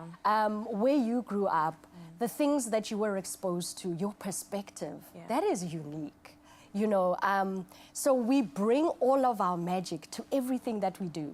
And I think it's important that our children understand that, you know, yes, there are these big titles, these beautiful characters that have been created overseas. Yeah. But we need real examples, Absolutely. localized African examples of just children who are also just amazing, curious, and fascinating. Yes, I love that. I only have one question for you. You've done so much, Salamina. Is there anything else? What is next? What's It's even next? blasphemous to say that because you've ticked so many boxes. Where are we going? I mean, look, just this on Friday, I'm going to be at the V&A waterfront doing a book reading. And I realized that it's like I've come back to kids' TV again. Yes. When I read to my young audiences and they ask me questions and they stop me, Auntie Salamina, that's what I like them to call me. Do it in this voice, do it in this voice. So really, I think I'm excited to just continue discovering where this journey is going to take me. Animation is in the future. I was going to ask you. Right? I am a film producer, so that's an important thing. But I'm not in a rush for it. I think what we need to do is create the characters, have people fall in love with them, make them familiar, and then have the audience almost be like, hey man, I want to see more of Dumi. I want to see more of Mpolefa Gogo. You know, I have a lot of teachers who stop me and are like, what's Gogo gonna do next? I'm like, hey, this is about the children, and everyone's like, we love Gogo. We love Gogo. Well, if Gogo needs an assistant, I'm always there for you. You're my girl. I got you, Salamina. But we asked our Expresso fam a question this morning for our Good Morning Post, and we would love for you to weigh in on this as well. I mean, Salamina, you've seen firsthand how love and relationships are tested, and in this toughest of ways, when it comes to navigating partnerships, what burning questions we asked them do they have for you, perhaps? And we've got a couple of comments that have come through, so let's see how you handle this one. Tanya Mistan says, a long-time favorite of mine, and I'm glad she chose to marry someone just as amazing. I wish them nothing but goodness and everlasting. And how does she decide how much of a relationship to share with the public? What determines those boundaries? Oh, a great question in this world right now. Yeah. How do you draw that line? I think the conversations that we had at the beginning of our career, we met on a soapy, right? So we kind of knew that our life was going to be in the public. But we asked ourselves, we're not getting married for the industry, right? And it's important for any relationship to be given room to grow and breathe. So we share mostly about our work. And every now and then, you know, I'll do a birthday shout out, blah, blah, blah. But I think we also take the pressure off ourselves. We don't want to be put on a pedestal. We're a couple struggling with similar things that other couples struggle with. So it's just about deciding what is important to you, what is important to me, and how do we meet each other halfway. But it's a constant conversation, guys. The people we were 10 years ago were not necessarily those people anymore. So it's just about allowing your relationship to evolve as you evolve. And then just being supportive. You know, so our big boundary is, it's about us. The world is out there, yes. We love the, you know, people saying, oh, you guys inspire us, blah, blah, blah. But we're always like, guys, there's no formula to this thing, hey? Every day, conversation, communication, trust, loyalty, respect. Those are the big things. I love that. Well, Dumisani doesn't stop there, also sent a voice note through, so let's have a listen.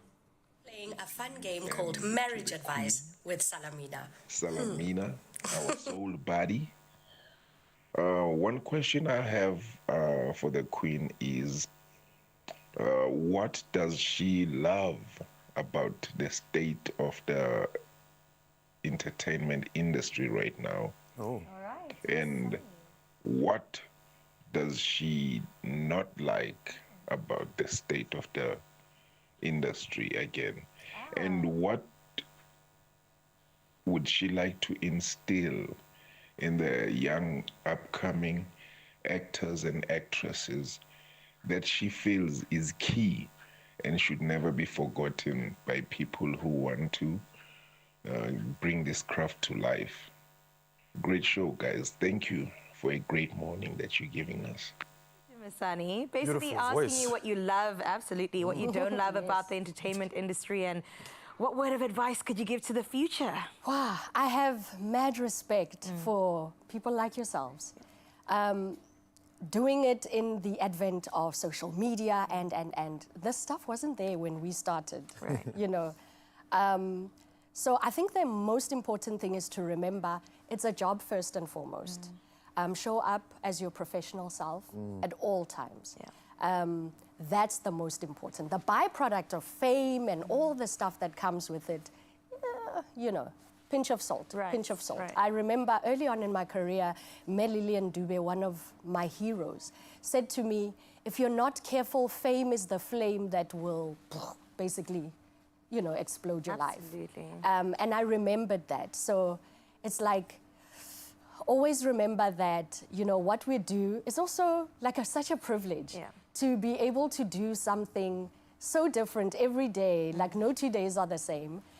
So I think I am always humbled and honored, and then it's the grace with which you walk into what we do. Because you're a mouthpiece, you become an influencer, whether you want to or not. But really, it's just to understand that the job is important first and foremost, and how you make people feel, and then just to respect yourself and other people. It's really not easy. It's very not stable. There's many challenges, especially for freelance actors.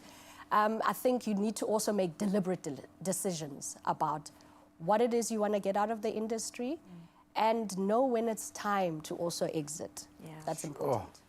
Sage advice coming through right now, and I'm writing it down and keeping it close to my heart. Salamina, what I reflect on right now in your conversation is the beautiful full circle moment. It reminds you of how you started your journey with kids entertaining, and now you've come back and you've created impact for these children. And I think we should take a page out of your book, and I think you, Mzansi, should start looking at how you're not only entertaining and stimulating yourself, but what impact are you creating with that beautiful energy that you're blessed with every day that you wake up. So digest that, absorb it, reflect on it, and then we come back, we'll carry on with the magic.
It's my feel-good breakfast show. So amazing. Salamina, you still with us? Yes, I'm here. You're going to be, Salamina's now just going to be in the kitchen forever. Forever. Tomorrow when you tune in at 6 a.m., Salamina's back in the kitchen. Okay, we've got our beautiful Amagwinya, and we've been having to keep them away and hide them because the crew want to. they know where it's at. So, but now we've got the Amagwinya. We're going to work on a filling.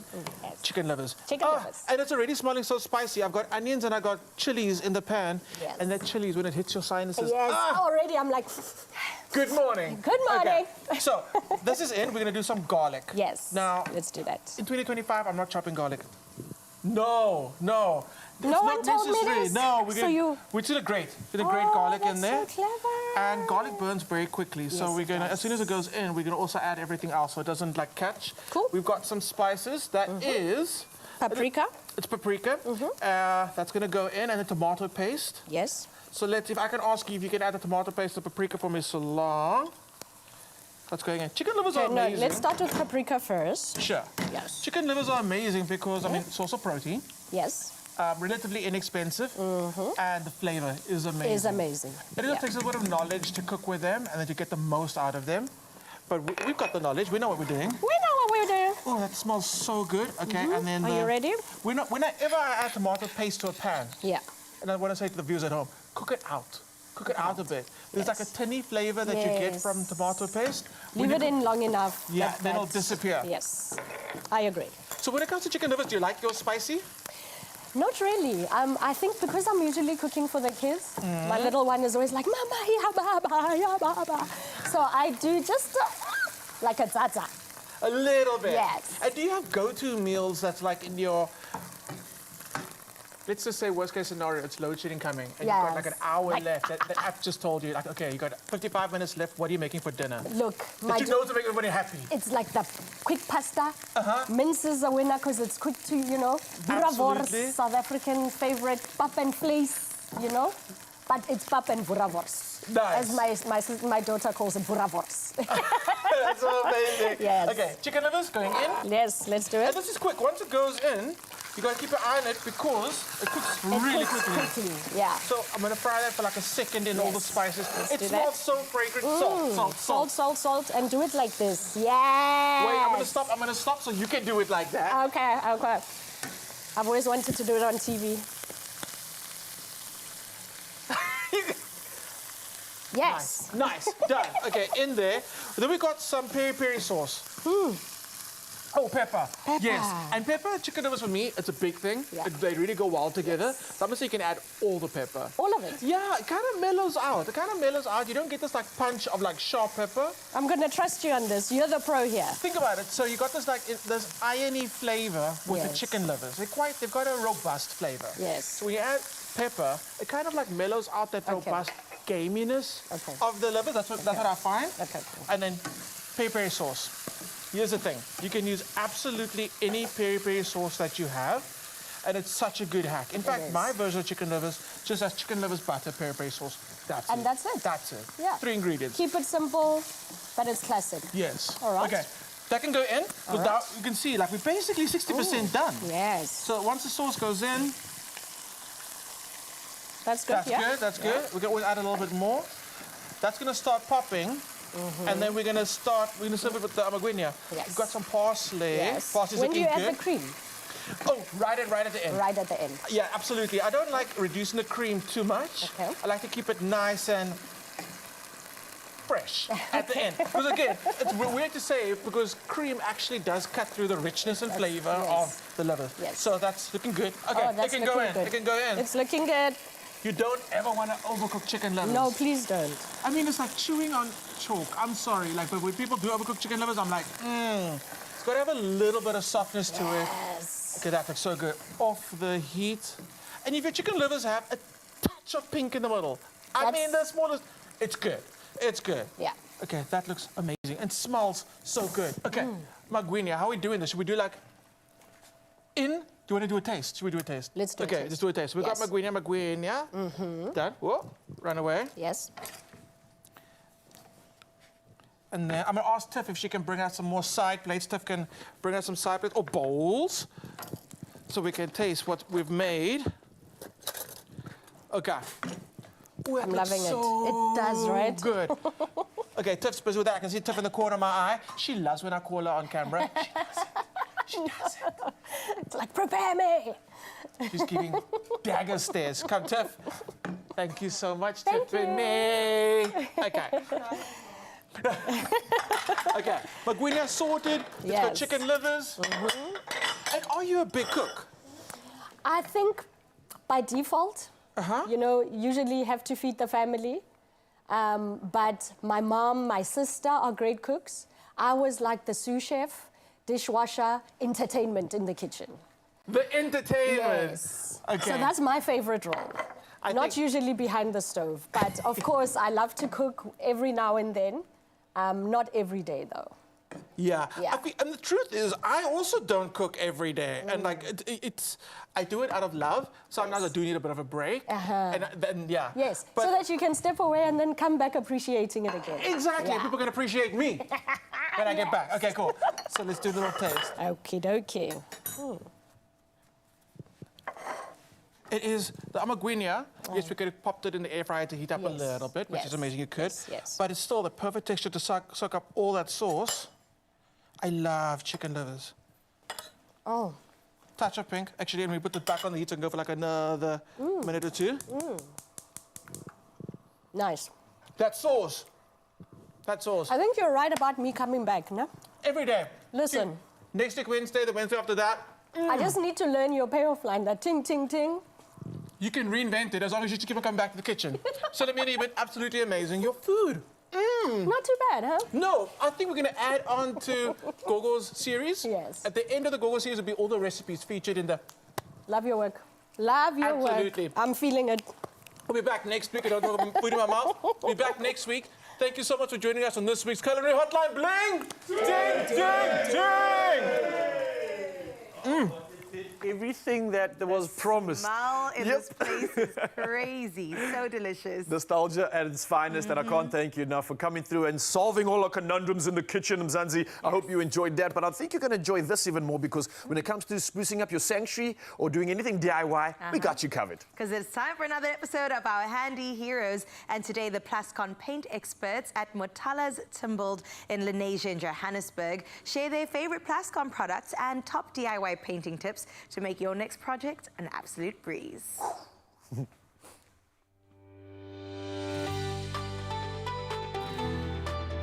Powered by Plascon, today's handy heroes come from Motala's Timbled in Lenasia, a paint expert store and member of Paint Club. This is a family-owned and run hardware store. We've been here since 1971, and then we moved into Lenasia in 1980. And we've established the store and we're running for over 40 years. We ensure that we go over and above just what the customer wants. So it's not just, I want to paint and this is what I'm doing. We'll offer you everything that's associated with your products. Being a Plascon expert store, we do give you Plascon expert advice. So you don't run home thinking, I forgot something. We make sure that you leave from here with everything that you need for your project. What I love about the Plascon product is that the brand itself and the warranty that it carries, so it's convenient for customers, even for us. Plascon Easy Living. That's our favorite because it's an exclusive brand to the Paint Expert Group. Easy Living offers you absolute quality at a very affordable price, and that is something that we pride ourselves in. We give you the best of quality at the best of prices. You go home, you are comfortable with what you've got from us, and that's what we always strive to give each and every customer that walks in here. An advice on your prep. You know, each and every time when your walls are newly plastered, give it a bit of time. The drying time is much more important than painting itself. Everything it has time. Today's Handy Heroes is powered by Plascon Wall and All. Unmatched dirt, stain, water and fade resistance to keep your walls beautiful for years. Plascon, together we've got this. Yep, It was too good not to be in here, right? Absolutely. We had to come and join them. I told Salamina, I said, please go cook us some breakfast now. Thank you. Let's stitch it up. Can we? Because it's smelling absolutely delicious. Let me bring it closer. So is this something you used to eat growing up? Do you still eat it to this day? Yes, Yeah. I think they're so quick and easy to make. I think it's just one of those go-to meals that you can just quickly whip up. Listen, if I was your guest and I came over, I would not think this was quick and easy because it looks delicious. It looks creamy. It's full of flavor. And pizzazz. That's all. Okay, let's taste it. Yes, please taste. Please taste. Welcome to my kitchen. And while you're tasting that and enjoying that, here's a reminder that Tastemaster SA Season 6 is about to go down. And we've got some entertainment in the form of some of the contestants from past and present that we'll be diving into conversations with and a little bit of inspiration at that. And it doesn't stop there because, of course, we're also going to tick the box of entertainment because entertainment news is around the corner. I think Zoe Human's coming in for that one. So I'm looking forward to it. And I'm still just so grateful that Salamina has done this for us. Wow, absolutely honored. I'm so grateful right now. What's the verdict? How does it taste? So good, right? So good. The Amagwinya, the chicken livers, add this to your recipe repertoire. Salamina, put it, Thank you. So Thank good you. at so many things. Oh, yeah. It's unfair, man. Win a Toyota Corolla Cross 1.8 XS Hybrid with Plascon's 2025 Hybridity Color Forecast Competition. Spend 500 Rand or more on any Plascon products. WhatsApp your receipt name and ID to this number. T's and C's apply.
It's my feel-good breakfast show. It is your feel-good breakfast show, and right about now, we've got to get into something good, and that is your entertainment news. Catching up on all things to do with your favorite celebrities, my favorite celebrities in studio. So I asked her to come through, sit on the couch, and make sure that she also weighs in on all things good. How do we feel about black coffee? I think South African local talent, global. Yes. You know, I think it's always wonderful to see our talent being celebrated. Yes. Because we have some of the most talented people in the world. I am telling you. And just because the recognition globally wasn't there doesn't mean the talent was missing. True. And black coffee is definitely one of them. I think recently we, felt his heart with him when he went through the accident. He was in that plane crash, and we were all kind of wondering about the details. Does this mean the end of black coffee? Thankfully not. He did, of course, continue with the music, but he did open up about his near-death experience, which was very tragic. He basically said that the plane crash took place in January en route to Argentina during his South American tour, and his private jet then took heavy turbulence on, and from that, he experienced a lot of spinal cord injury. He went through some surgeries, and anytime it comes to your spinal cord, it's very risky. It's very serious. So we were wondering, is it going to make a comeback? But as black coffee does, he came back bigger and better, and just DJ'd the heck out of his life. And we love to see it. Now he's known internationally, both locally, and he even joked and said, I'm half man, half machine.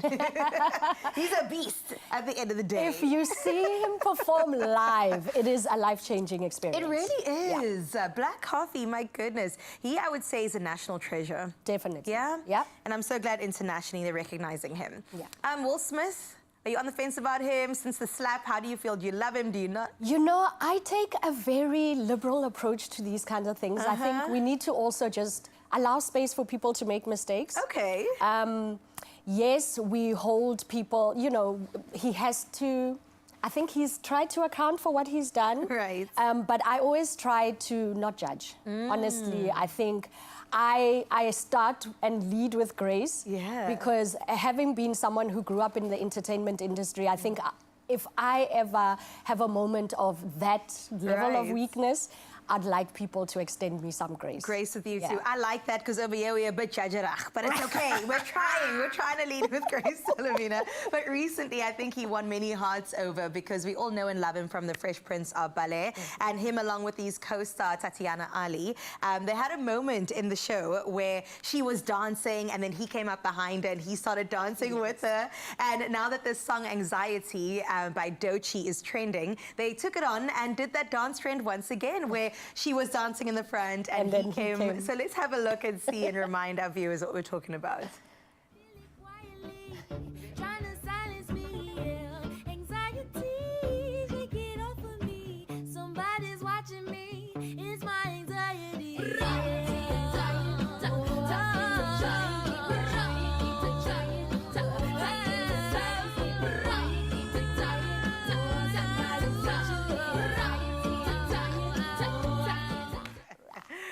I love it. So that's the original from The Fresh Prince of Bel-Air. Let's have a look at the trending one. And I love the fact that Doechii made a guest appearance in this one. Let's have a look. Somebody's watching me. It's my anxiety.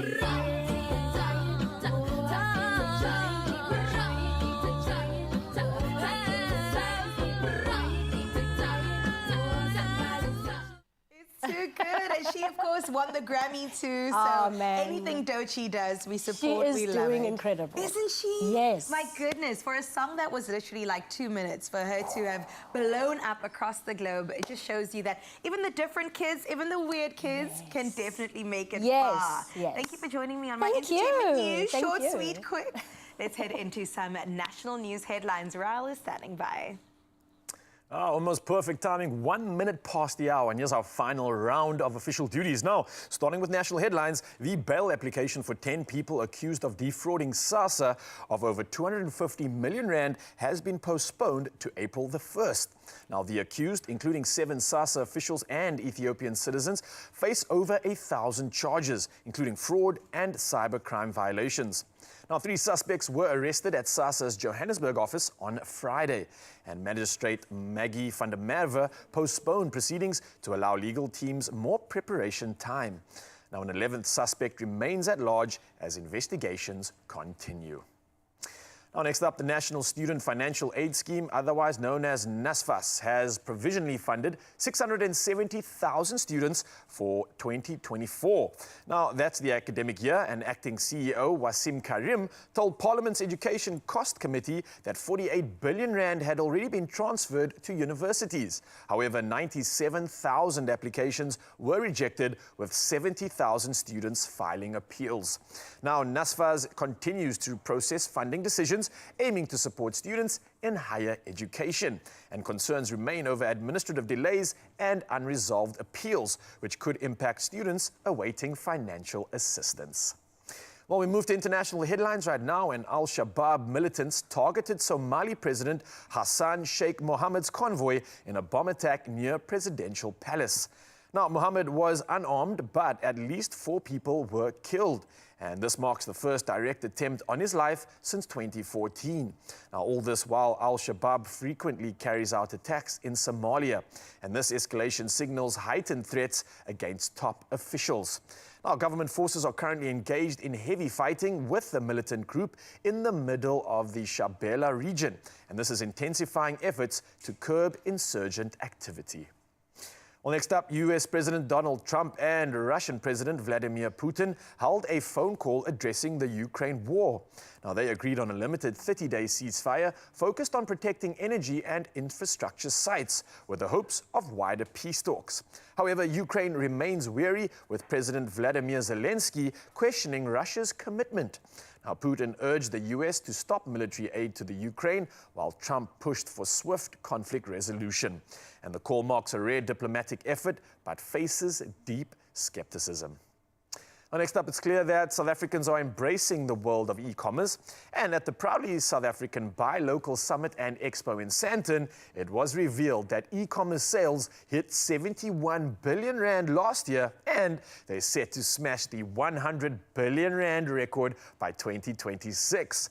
Now, proudly SA CEO Eustace Mashimbia could be more excited, saying that this growth is opening doors for local businesses to thrive online. And to take it even further, proudly South Africa is launching a dedicated e-commerce platform next month, teaming up with existing online stores so members can list their products for free. Now, what an exciting time for local entrepreneurs. You definitely want to get on that. And for right now, we're going to get on the last round of sport. Here's Carissa with the latest.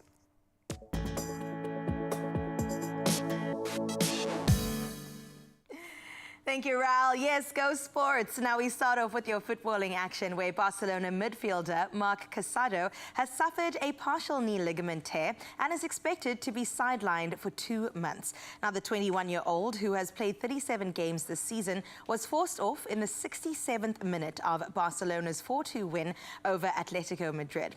Now, he's withdrawn from Spain's Nations League squad.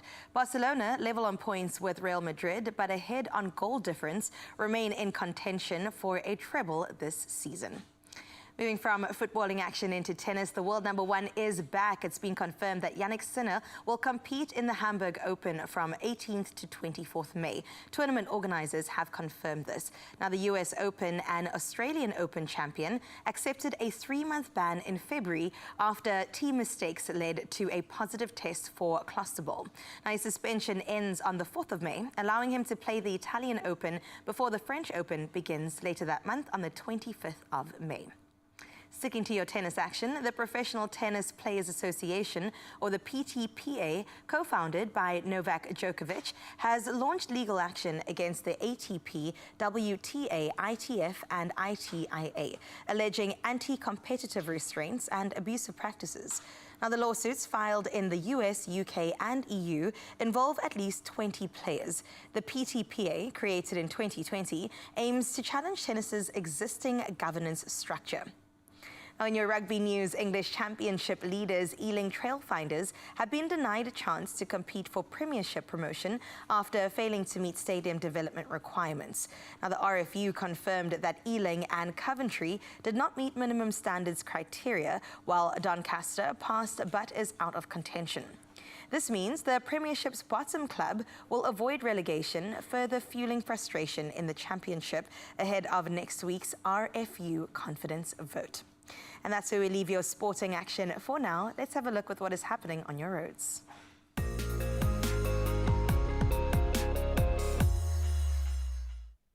Nicely done, Chris. And yes, one last time, let's see how we can assist you when it comes to the world of traffic. And we're starting off in Johannesburg, Gauteng, and moving to community unrest, which is taking place on the R21, which is southbound that's between Bapsfontein and Voortrekker Road. Now, all lanes are closed and delays are of around 56 minutes or so to be expected. So do avoid the affected route and please plan your commute accordingly if you need to pass through. We move to Cape Town now, and in Khayelitsha, there's been an accident on the N2 outbound, and this is taking place after Muway. Now, motorists using this route can expect minor delays, so again, please maintain a safe following distance when passing through. And I think for anybody heading out on the roads this morning, buckle up, stay safe, and plan accordingly. From the road to the sky, let's find out one last time what's happening in the world of weather.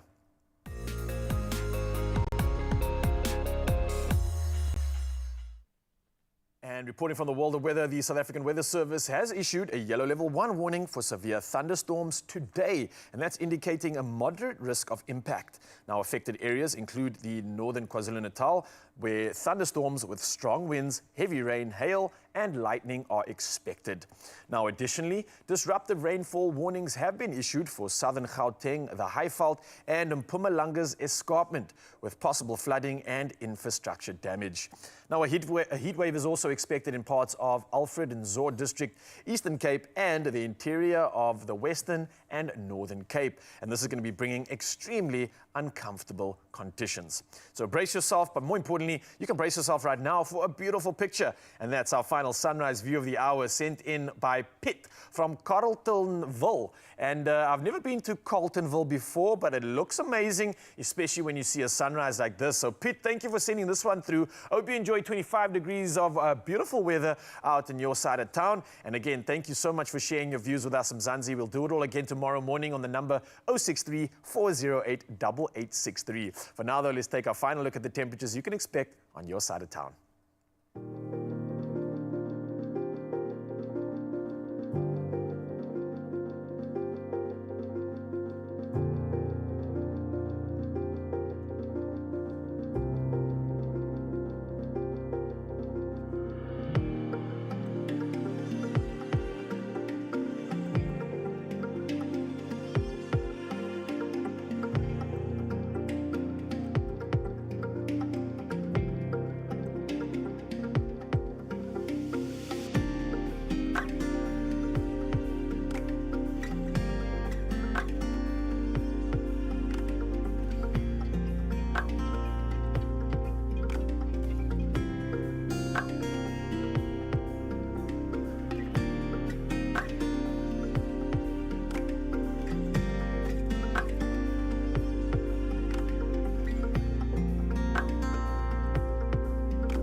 Good, but please heed those warnings that we sent out your way.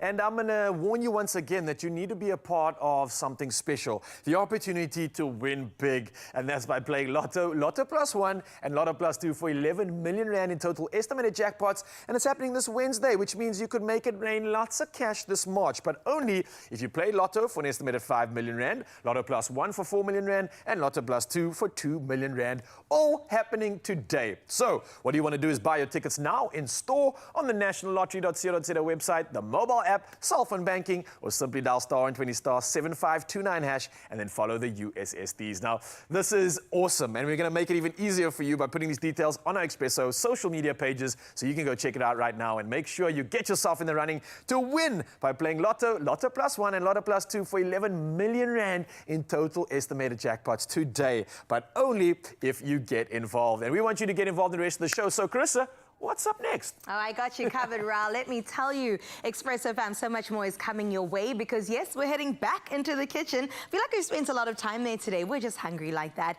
because Taste Masters Season 6 is back and we've got to get cooking to let you know what is cooking and coming your way. I can't wait to get into all things good. It comes up your way straight after this.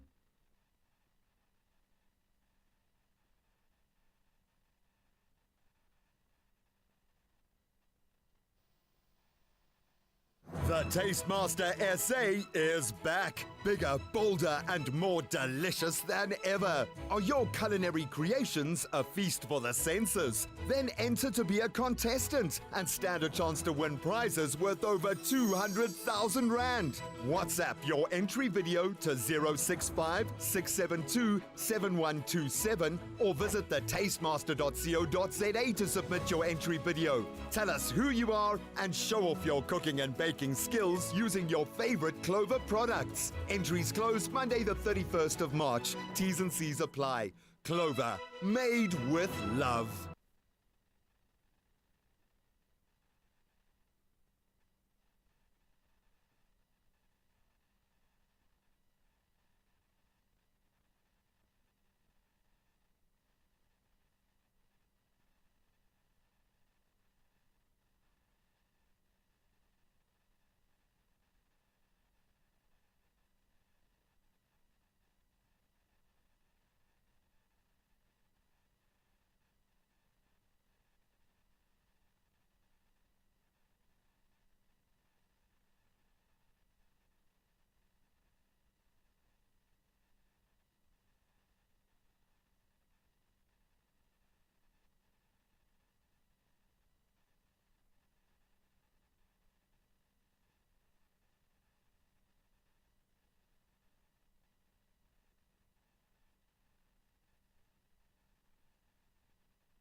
It's my feel-good breakfast show.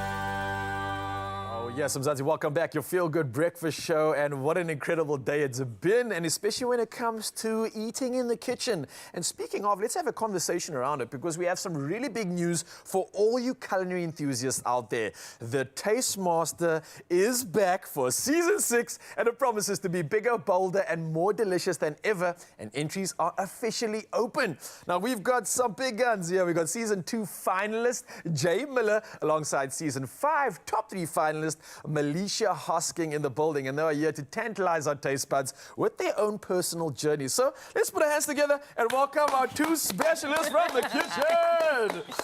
Firstly, Melisha, how are you doing? You look amazing. Thank you. Are you I'm good? great. Yes, Yeah? love to be back. No stress this time, no competition. It's No, it's different always, feel. yeah, great when you're not, there's no Jay, clock. how are you doing, my friend? I'm good, you know, I'm part of the family. You are, yeah. I'm part of the furnitures. I'm good. I'm happy to be here with Melisha because we actually, I mean, we're such a vibe. You got well acquainted, right? And Jay, it blows my mind that I think about it because I don't even see you as a contestant at all. You've come so far in this journey, and that's something I wanted to chat to you about. All the way from season 2 up until where you're at right now, what did that entire journey do for you, apart from making you look even more incredible? Thanks, Raul. Well, you know, when I started on Taste Master, I was just a home cook. You know, Yeah. I didn't see anything great or major about what I was doing in cooking and baking. And when I came on to Taste Master, I realized that I actually have like a real profound skill and this innate thing inside of me that this creativity and that link to food, and I was just able to really just be passionate about food and create a story around food. And so that's sort of what my vibe has always been, is really bringing the dishes, the food that we grew up eating and baking, and bringing it to the forefront, elevating it and showing South Africa that it's amazing. Yeah, and what I see from you is the fact that you stopped making food, baking and cooking, and what you started to do now is storytelling, and that's bringing the culture, bringing the vibe, like you said, and I'm absolutely loving that. Now, for you, Melisha, you are fresh from season 5. Yes. I don't know if the nerves and everything else is still there, if you've been able to calibrate everything. But what was that experience like for you? How has it influenced and impacted your cooking? I mean, top 3, that is enough to say, yeah, I've got the goods. Yeah, you know, just coming off the bat of Taste Master, it was such a great experience. It's where I actually gained a lot of confidence in that area. I was lacking that. I'm a professional chef, but I think I wasn't sure about my ability to that degree. Yeah. So being on the show brought so much more confidence in my ability, and that shone through very nicely for me. And just loving the fact that on Taste Master, you know, the judges, you know, give such great feedback, and that really inputs into you, and you start to think, oh, maybe, you know, there's a few changes I could make. Regarding flavor profiles for me, that was some of the critique I always got, and I started pushing those boundaries now and making that my forefront. And I love the judges because they're keeping you accountable, and I think that's part of that recipe that I would hope almost allowed you to discover more of you in the process. Definitely, definitely. When you're cooking for people, you know, you have to know who you're cooking for. Yeah. And you get a great aspect of that. And with the judges giving that feedback, I think you learn so much about what people want and how to actually boost that flavor in your cooking. Or you're forced to learn or you can run. Yes, yeah, definitely. But both of you obviously have great experience when it comes to getting all the way to the top of a competition like this. What advice would you have? Melisha, maybe I can ask you first, seeing that you've got fresh sort of experience on this, for those entering the new season. Season 6 is about to begin. Yeah. I know the contestants, much like yourself when you started this, are overwhelmed, nervous, don't know what to expect. What guidance do you have for them? I think don't overthink it. Okay. If you feel like you've got what it takes, then just step in, do it. There's going to be possibly 12 contestants. There's only one winner. Yeah. So you can't put that kind of pressure on yourself at first, because you don't know. If you ask all the winners of every season, they were shocked that they won the season, because it's like you competing against, you one of the 12, you have a small chance of winning. So make it fun, you know, push yourself into it and take it seriously, but also have fun through the process, because this is a once-in-a-lifetime opportunity. You don't get to do this again. Yeah, and look what it could do for you, Jay. What was that feeling like? Yeah, it was incredible. You know, I think my advice for someone entering or thinking about entering is is just start from a place of a dish or something that you love to make for yourself, for your family. And I think the important thing is to show South Africa your story through food and baking. And in that, you'll find how you just saw. So start from a place that is comfortable and close to home, and then soar. And I mean, you in the Taste Master kitchen, you have everything at your disposal. So there's really, you know, you can push boundaries where you haven't before. So just do it, have fun, and you'll be surprised at what happens. Yeah, well, you won't be surprised if you don't get involved, and you're never able to realize your true potential unless you get involved in this season, and season 6 is here. Reminder, Jay, how do they enter? How do people that are watching right now that are probably inspired by your success, how do they replicate that? How do they get involved? So all the T's and C's are on the tastemaster.co.za, so they can get all the information there. But we are looking for people to enter by sending a video of them baking something that they love, and really showing their personality and yeah, standing out, making sure that you stand out from the rest. So step up, yeah. show up, and celebrate. Now, the number has been on our screen, but Melisha, maybe I can ask you, because we're not letting you go. We want to see some of your skills since season 5. Has it gotten even better? I don't know how, but I'm sure it can. What are you making in the kitchen today for us? Today I'm going to do a take on the Dubai viral chocolate and strawberry dessert. Oh. So I'm kind of making it breakfasty. Could work for dessert as well. But yeah, we want to keep up with the trends. Yeah, we talk about breakfast and a dessert. I call it a pre-workout. Yes. All the energy you need to get your energy going and slaying anything ahead of your day. And that's what these two have done. Slayed. And a reminder that if you want to get in this competition, Mzansi, it's happening really soon. Season 6 is here. And here's some details on how to enter.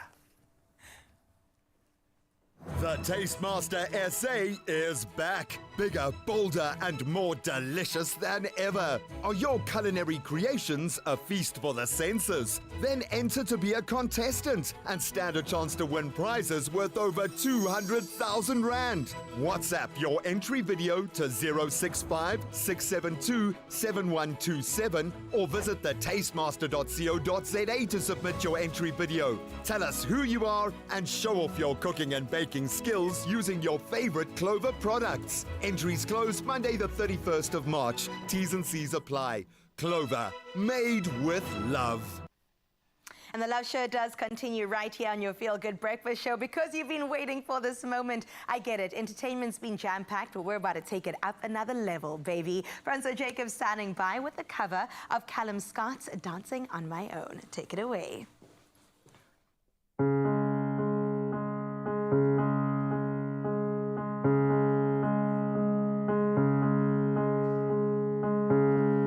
Somebody said you got a new friend.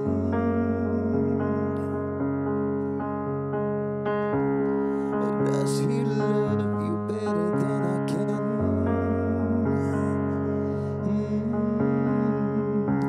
There's a big black sky over my town.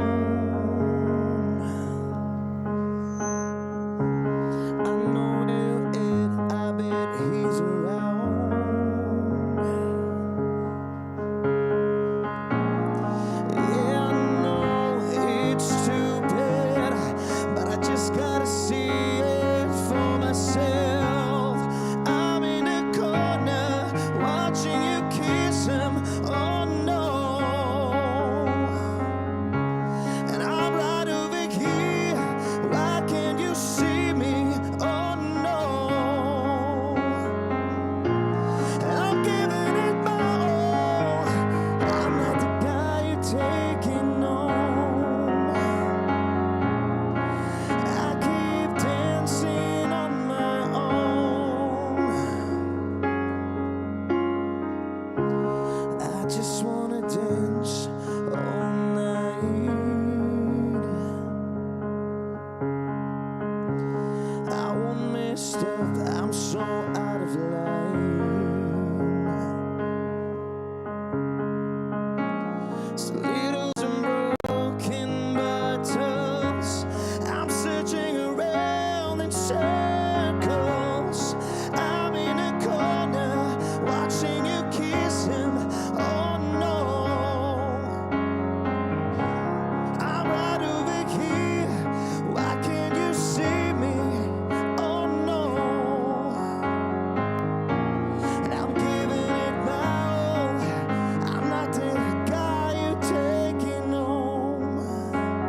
still so near. The lights come up, the music dies, but you don't see me standing here. I just came to say goodbye.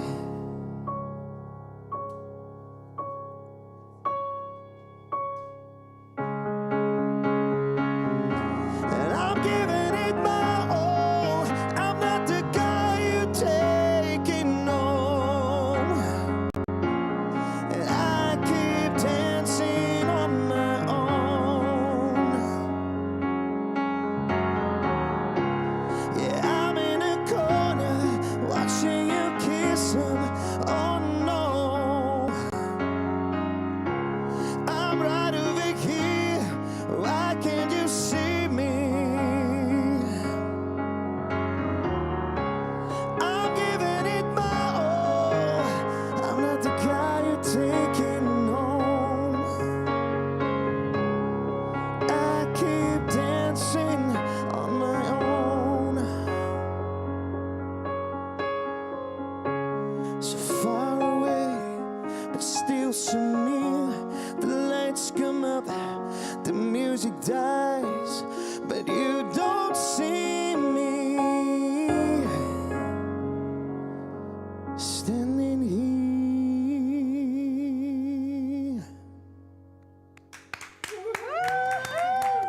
Come on. More for Answa, more for Answa. Also caught me in the feels there. Oh, beautiful stuff. He did proper. say he was going to do that. He was. Speak to our Yep. hearts, and that's exactly what it is. Well, moving from speaking about entertainment into fashion, we're still going to tell you a bit more about chinos with Taryn Oppel. Yeah, Chinos and Melisha are coming at you. Melisha's in the kitchen showing off some skills, and it's a pancake done like you've never heard before. The rest of it, you're going to have to stick around and find out for. So don't go anywhere. It's getting delicious straight after this.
It's my feel-good breakfast show. Welcome back to your Feel Good Breakfast Show. It's so good to be able to entertain you on this Wednesday morning. Let's get into talking about fashion. I've been waiting for this moment, and now we are here because it's all about chinos. They are a style staple, okay? And they're so versatile, available in a range of colors and also packed with endless styling possibilities. And who better to call in than our very own stylist, Taryn Oppel, who's here to share her expert tips on how to style this essentials wardrobe item for the colder weather. We can't be in denial. Good morning, Taryn. Winter is here. Winter's coming. It's coming. I It's can coming. feel it in my skin, and my dry lips. It's coming. I can feel it. Yeah. But we can't see it in the fashion because it remains fantastic. You are wearing chinos right now. I am. I'm Show gonna give you us, a tour. please. I arrived with my bag. It's the I bag needed to for me. complete my look. I'm wearing the regular chino in like this very cool tobacco color. I like the color. And you know I love wearing black. Come on. Had to pair with a little bit of black. Yeah. And a slingback heel, my leopard print. Just a little bit of a trendy addition. But with chinos, what's so cool about it is that, okay, you look at it and go, I don't know, like maybe it's for my mom. Right. But the thing that I love about it is its simplicity because it's such a great foundation piece to build upon. Every season it gets revived in Woolies in various shades, depending on the season. Yes. So this season, you're obviously going to look at your car keys and your taupes, your little creamy creams. Yes, and then the tobacco, of course. And then the tobacco. Because when I think chinos, my mind usually goes to like formal wear work immediately. Exactly. But I feel like it's something you could definitely incorporate into the everyday look. But that's the beauty of it. And I can't wait to show you how versatile it actually is. Before that, though, I do also want to point out that these chinos are ridiculously comfortable. Oh, we love to hear that. Oh, it's so good. Spun from premium cotton, so it's got a really nice amount of stretch in them. You also get them in different cuts, so your regular cut. Also for the tall girls that always have to, you know, roll and roll and roll and roll. You don't have to if you're a little shorty like me. And then you've got the extra length for the tall girls, and you've got wide leg, and also some cropped ones as well. So all about what you're feeling. I love that Woolworths always takes care of us. It's like being held. It's like a hug. I know. Well, let's get into it. I would love to see it on some bodies, the different styles. We've got the tobacco on you. What do we have here? So Megan is wearing the regular cream chino. I love this shade because it's just not that stark white. So it kind of feels like it can blend in with all those other natural earthy tones we've got going on. And then I feel so important with my bag. She's got the cardigan on, which is also a classic staple, wardrobe staple.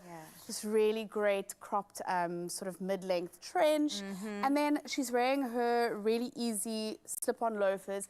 This is also a really cool outfit to pair with, you know, those like slip-on, I'd like Birkenstocky style shoes. And I've seen some options at Woolworths too for that. Yeah, just with like a really nice sock. If you're chilling at home and you're running out to, you know, go run some errands. I love this. This is that sort of classic, cool, and the colors are just a breath This of fresh trench air. coat's coming home with me. I don't know about you. Everything is so stunning. Speak to and Megan. The cut, I will not this Megan, other Megan, I'll definitely talk to her. The cuts of these are so good as well. It's so great. Ankle and that's grazing.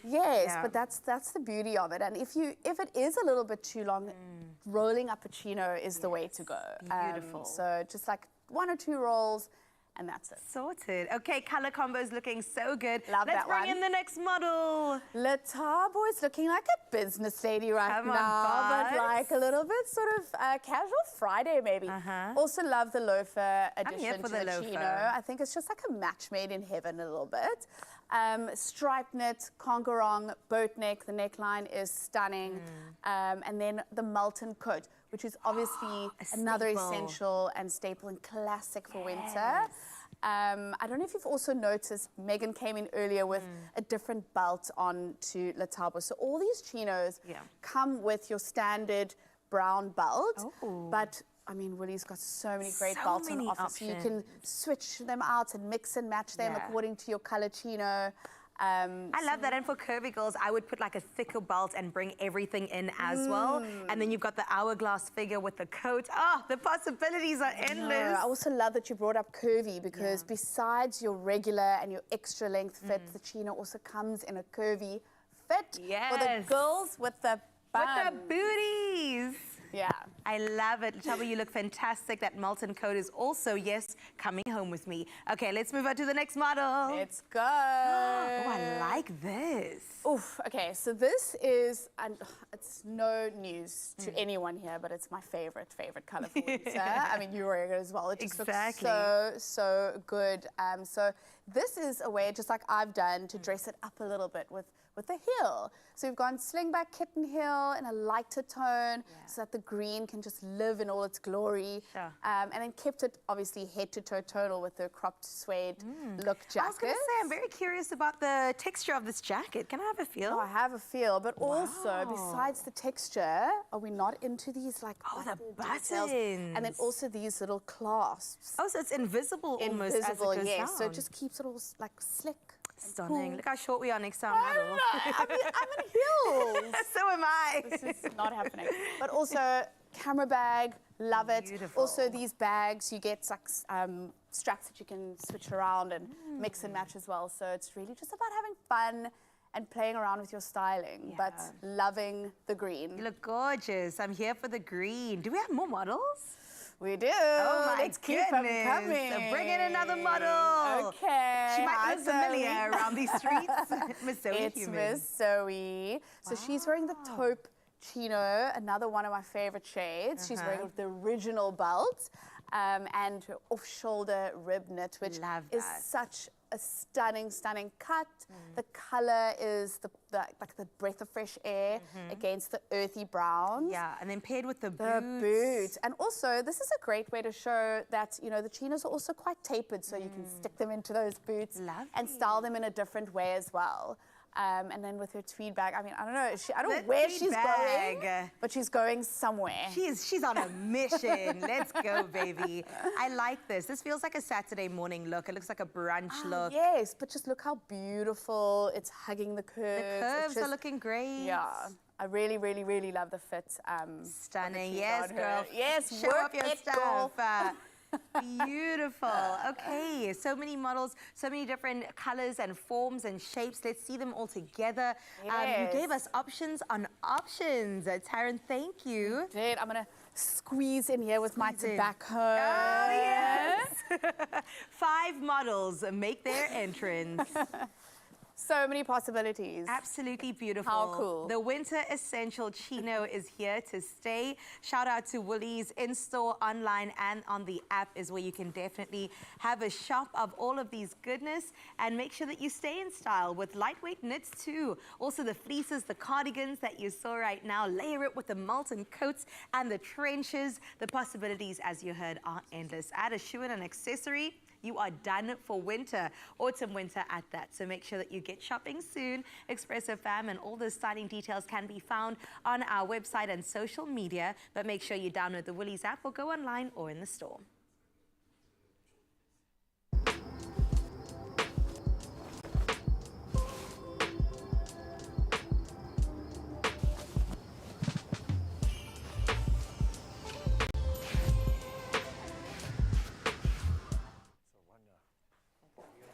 Well, if you're wondering if Chi knows, well, yeah, Chi definitely knows after that. Thank you so much, Taryn, for coming through and giving us everything we needed for winter.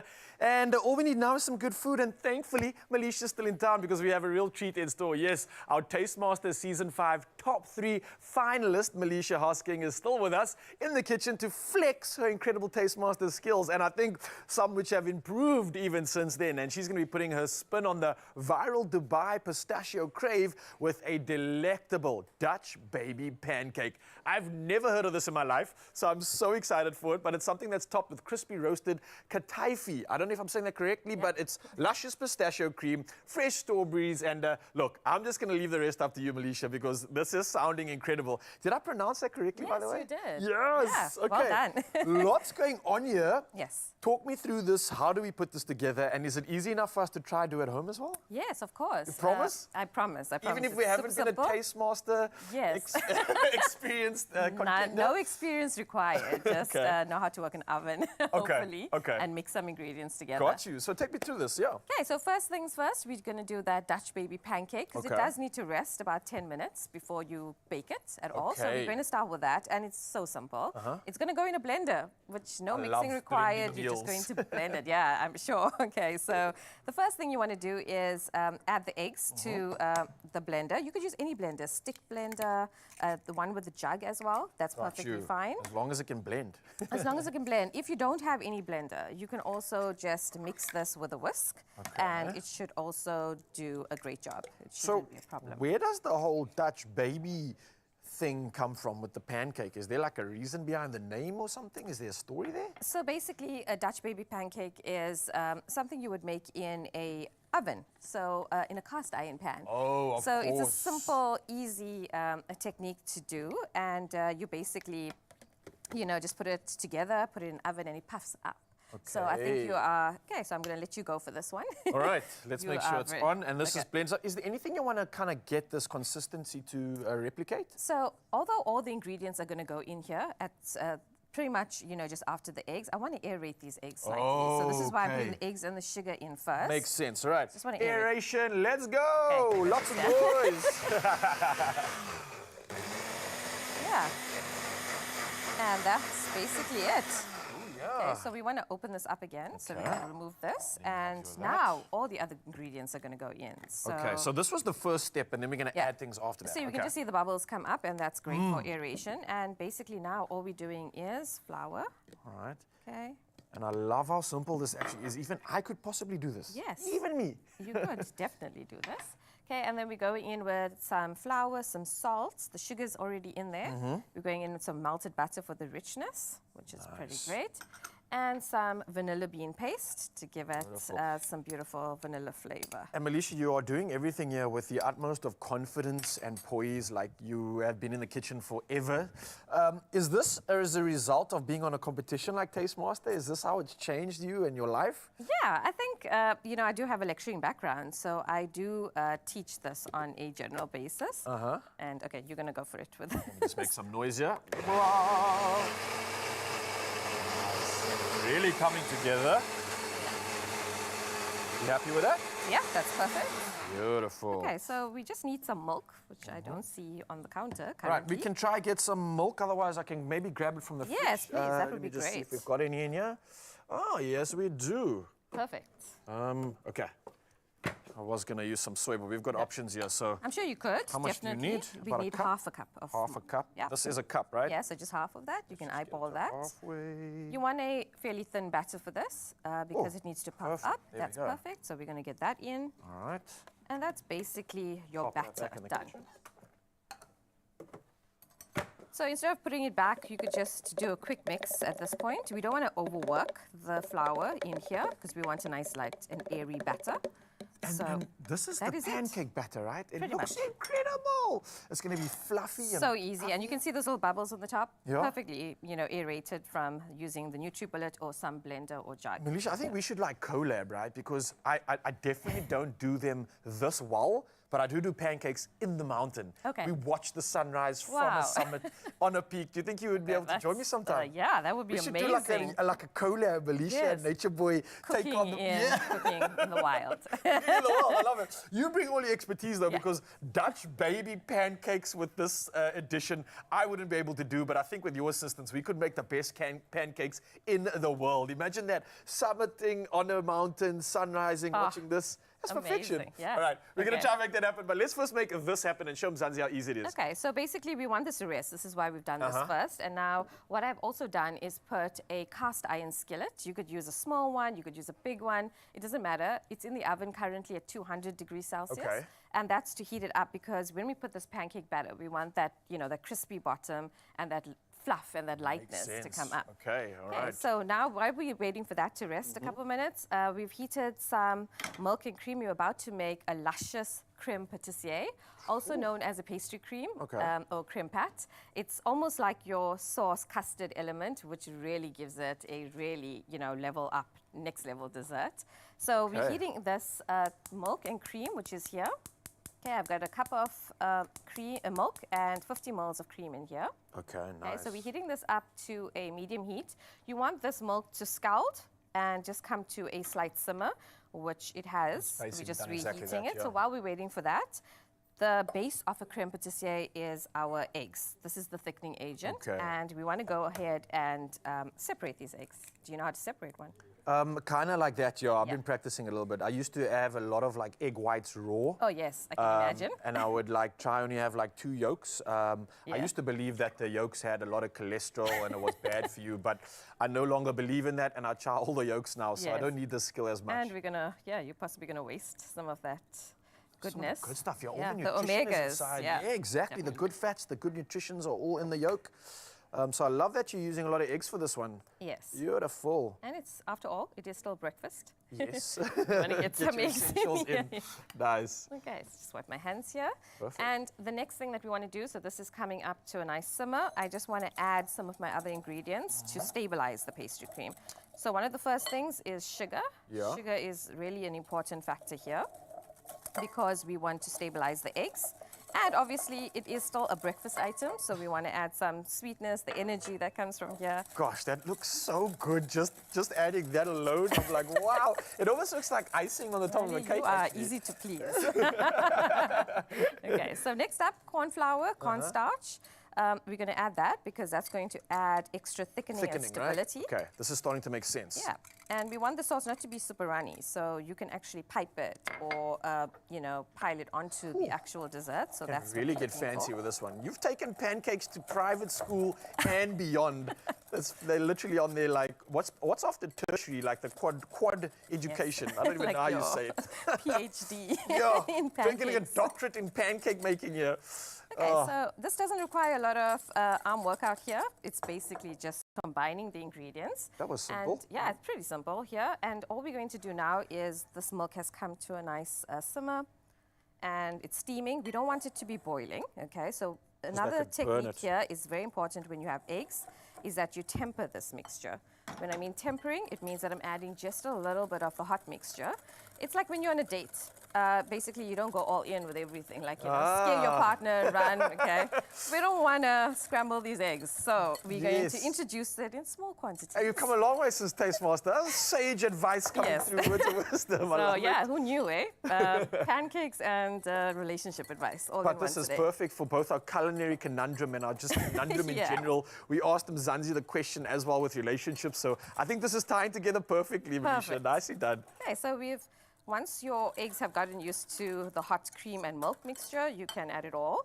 And that's perfectly fine. We're just whisking to make sure that everything has been well combined. Okay, and of course we still have something sitting in the oven, right? That's Not yet. Not we yet. are going to go with that Okay. now. So okay, that's what our I'm last going steps. to ask you to do is stir this for me. Okay, so Melisha, while we let Mzansi absorb all this, because so far this is pretty simple, Yes. I don't want to rush through those final steps. So let's just take a breather right now and let Mzansi just absorb that, because already we have taken this pancake to an entire another level. So let's not go anywhere just yet. Mzansi, stick around and we'll show you the final touches of how we bring all this magic together. Don't go anywhere. Melisha's going to be flexing.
It's my feel-good breakfast show. Oh Yes, Mzansi, welcome back to Feel Good Breakfast Show. And if you were available and were here just a few minutes ago, we were putting together an incredible pancake like no other. And Melisha is here with us, our recent fresh of season 5 of the Taste Master, to show off, to flex, and bring together a recipe like no other. And of course, we had to pressure, give a little bit of that competitive feel. How's it looking so far? So far, so good. Yeah. So this is what we want from the creme pat. Okay. It is quite thick, which is something we want to do. Something you need to do is just manage your heat. So you can see I took it off the heat. And once you get to this consistency, we are so good to go. Good to go. And I can see Salamina looking at this and giving you the nod of approval. But I think she can only certainly do that if she tastes this. So, Salamina, I can see you eyeing this one out here. Say less, say less. What do you think so far? It's looking good. It is, huh? Have you had something like this before, though? No. This is like, what are we calling this pancake? A private school doctorate of pancakes. The president. Okay, so. So here I've got some pistachio paste, and basically I want to add that to my creme pat. Nice. Okay, and that's going to give us a beautiful green creme pâtissier, as well as give us a beautiful pistachio flavor. Creme pâtissier. Yeah. Are you hearing this? Oh, This is showing off here right now. Yeah, no, Alicia. beautiful pastry, you know, that is so versatile. You could use this in tarts, you could bake it. It's amazing. So you could make a souffle out of this. Absolutely love it. Well, look, we have prepared something for you just so that we can get a first-hand experience of what this tastes like. So this is all for you. Salamina, you happy? You ready? It looks like after I bite, I'm going to start speaking really good English. You will. So what I suggest is you take a big mouthful so you don't show off too much good English and really give us insight into how good this is. Oh. It's so good. Oh, this is so good. That's like when you hear a good song, you're like, oh, I love this song. Put it louder. Is that the reaction we're getting right now? I feel like my next Wednesday is just never going to live up to this level of Wednesday. Oh, look, Wednesday has officially reached a new level, and I can't thank you enough, Melisha, for flexing and showing off that a pancake can really just become something else extraordinary, magnificent, and delicious. And Salamina's definitely giving a nod on this one. So here's a reminder, if you're inspired by this recipe, if you want to enter Taste Master, then don't worry, this is exactly how you do it. Enjoy. This is good. Well done. The Taste Master SA is back. Bigger, bolder, and more delicious than ever. Are your culinary creations a feast for the senses? Then enter to be a contestant and stand a chance to win prizes worth over 200,000 Rand. WhatsApp your entry video to 065 672 7127 or visit thetastemaster.co.za to submit your entry video. Tell us who you are and show off your cooking and baking skills using your favorite Clover products. Entries close Monday the 31st of March. T's and C's apply. Clover, made with love. Welcome to the Winner's Circle, Expresso fam. You already know that you're here, and we want you to be in it to win it by playing Lotto, Lotto plus 1, and then you have Lotto plus 2 for 11 million Rand, and that's in total estimated jackpots this Wednesday, and you could make it rain lots of cash this March. Now play Lotto for an estimated 5 million, and then you've got Lotto plus 1 for 4 million Rand, and Lotto plus 2 for 2 million Rand today. Sound good? Well, right now you could go into store and get yourself a ticket, or you can head over to the website, which is nationallottery.co.za. There's the mobile app, there is cell phone banking, or simply just dial *120 *7529# for USSD. Now, all these details can be found on our Expresso social pages, as well as the last 3 hours of entertainment. So make sure that you get yourself in the running to win by playing Lotto, Lotto plus 1, and then you have Lotto plus 2 for 11 million Rand in total estimated jackpots today. But all you have to do is play right now. We're going to take the shortest break, and when we come back, more goodness awaits for you. We still have Francois standing by with another performance, so get ready for nothing but goodness.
It's my feel-good breakfast show.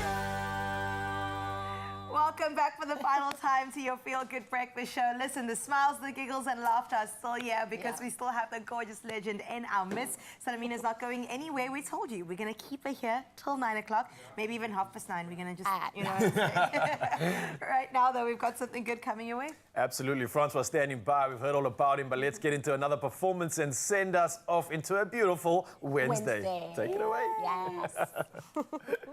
Hi guys, so this is my last song for you today.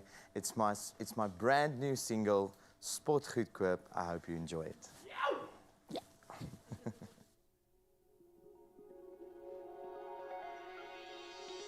Ek betaal net rente, met sente op my hart. Om hom terug te vat, moes deur vuur loop, net weer koop, moes net gee. Maar met jou is onverwaarlik, dit kos niks. Ek kan myself net weer sien in jou arms, was arm tot nou. Daar's geen brande sterk, ek hoef niks te werk, want jy gee net. Jy sien energie, vraag en toch geld nie, kan nie klein geld maar hou. Hoef geen prijs te betaal, jy het my weer gewys, liefde vraag geen prijs, geen skuld op te hou.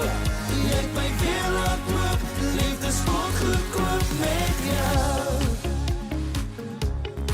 Ek hoef nie te spaar nie, jy vraag nie, ek's net vry. Ek wil net hier bly, in jou oë kyk, ek skaatryk met jou. Daar's geen brand te sterk, ek hoef niks te werk, want jy gee net.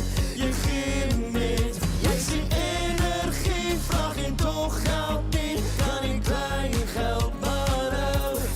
Hoef geen prijs te betaal, jy het my weer gewys, liefde vraag geen prijs, geen skuld op te hou.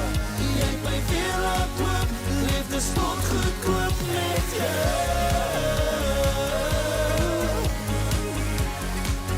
Liefde spot goedkoop met jou.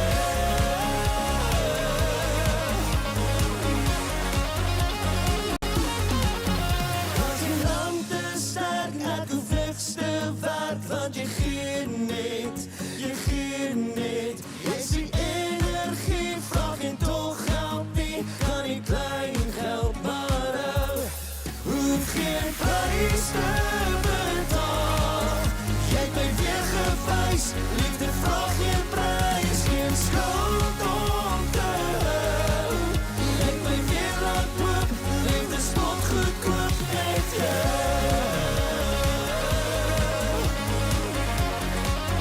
Liefde spot goedkoop met jou. Jy het my weer laat loop, liefde spot goedkoop met jou. Yes, Francois. Absolutely love that. Liefde is sportgoedkoop met jou. Met jou. Ja. Met jou. En met jou. En met jou. Easy. My goodness. Did you enjoy your time here? You guys do Wednesday so well. Oh, come on. Yes, thank you for having me. It's been awesome. Thanks for being our Woman Crash Wednesday. Absolutely, yeah. And a reminder, if you want to still find out what's happening with Gorgo, the sequel is out. So get online, go get that book, and go get some of the magic that Salamina has shared with you. And for the kids, of course. And again, I got to say a massive thank you to Franz for giving us all the entertainment. Take a bow, brother. We love you. And we'll see you all again tomorrow morning. Yes. See you tomorrow, Expresso fam.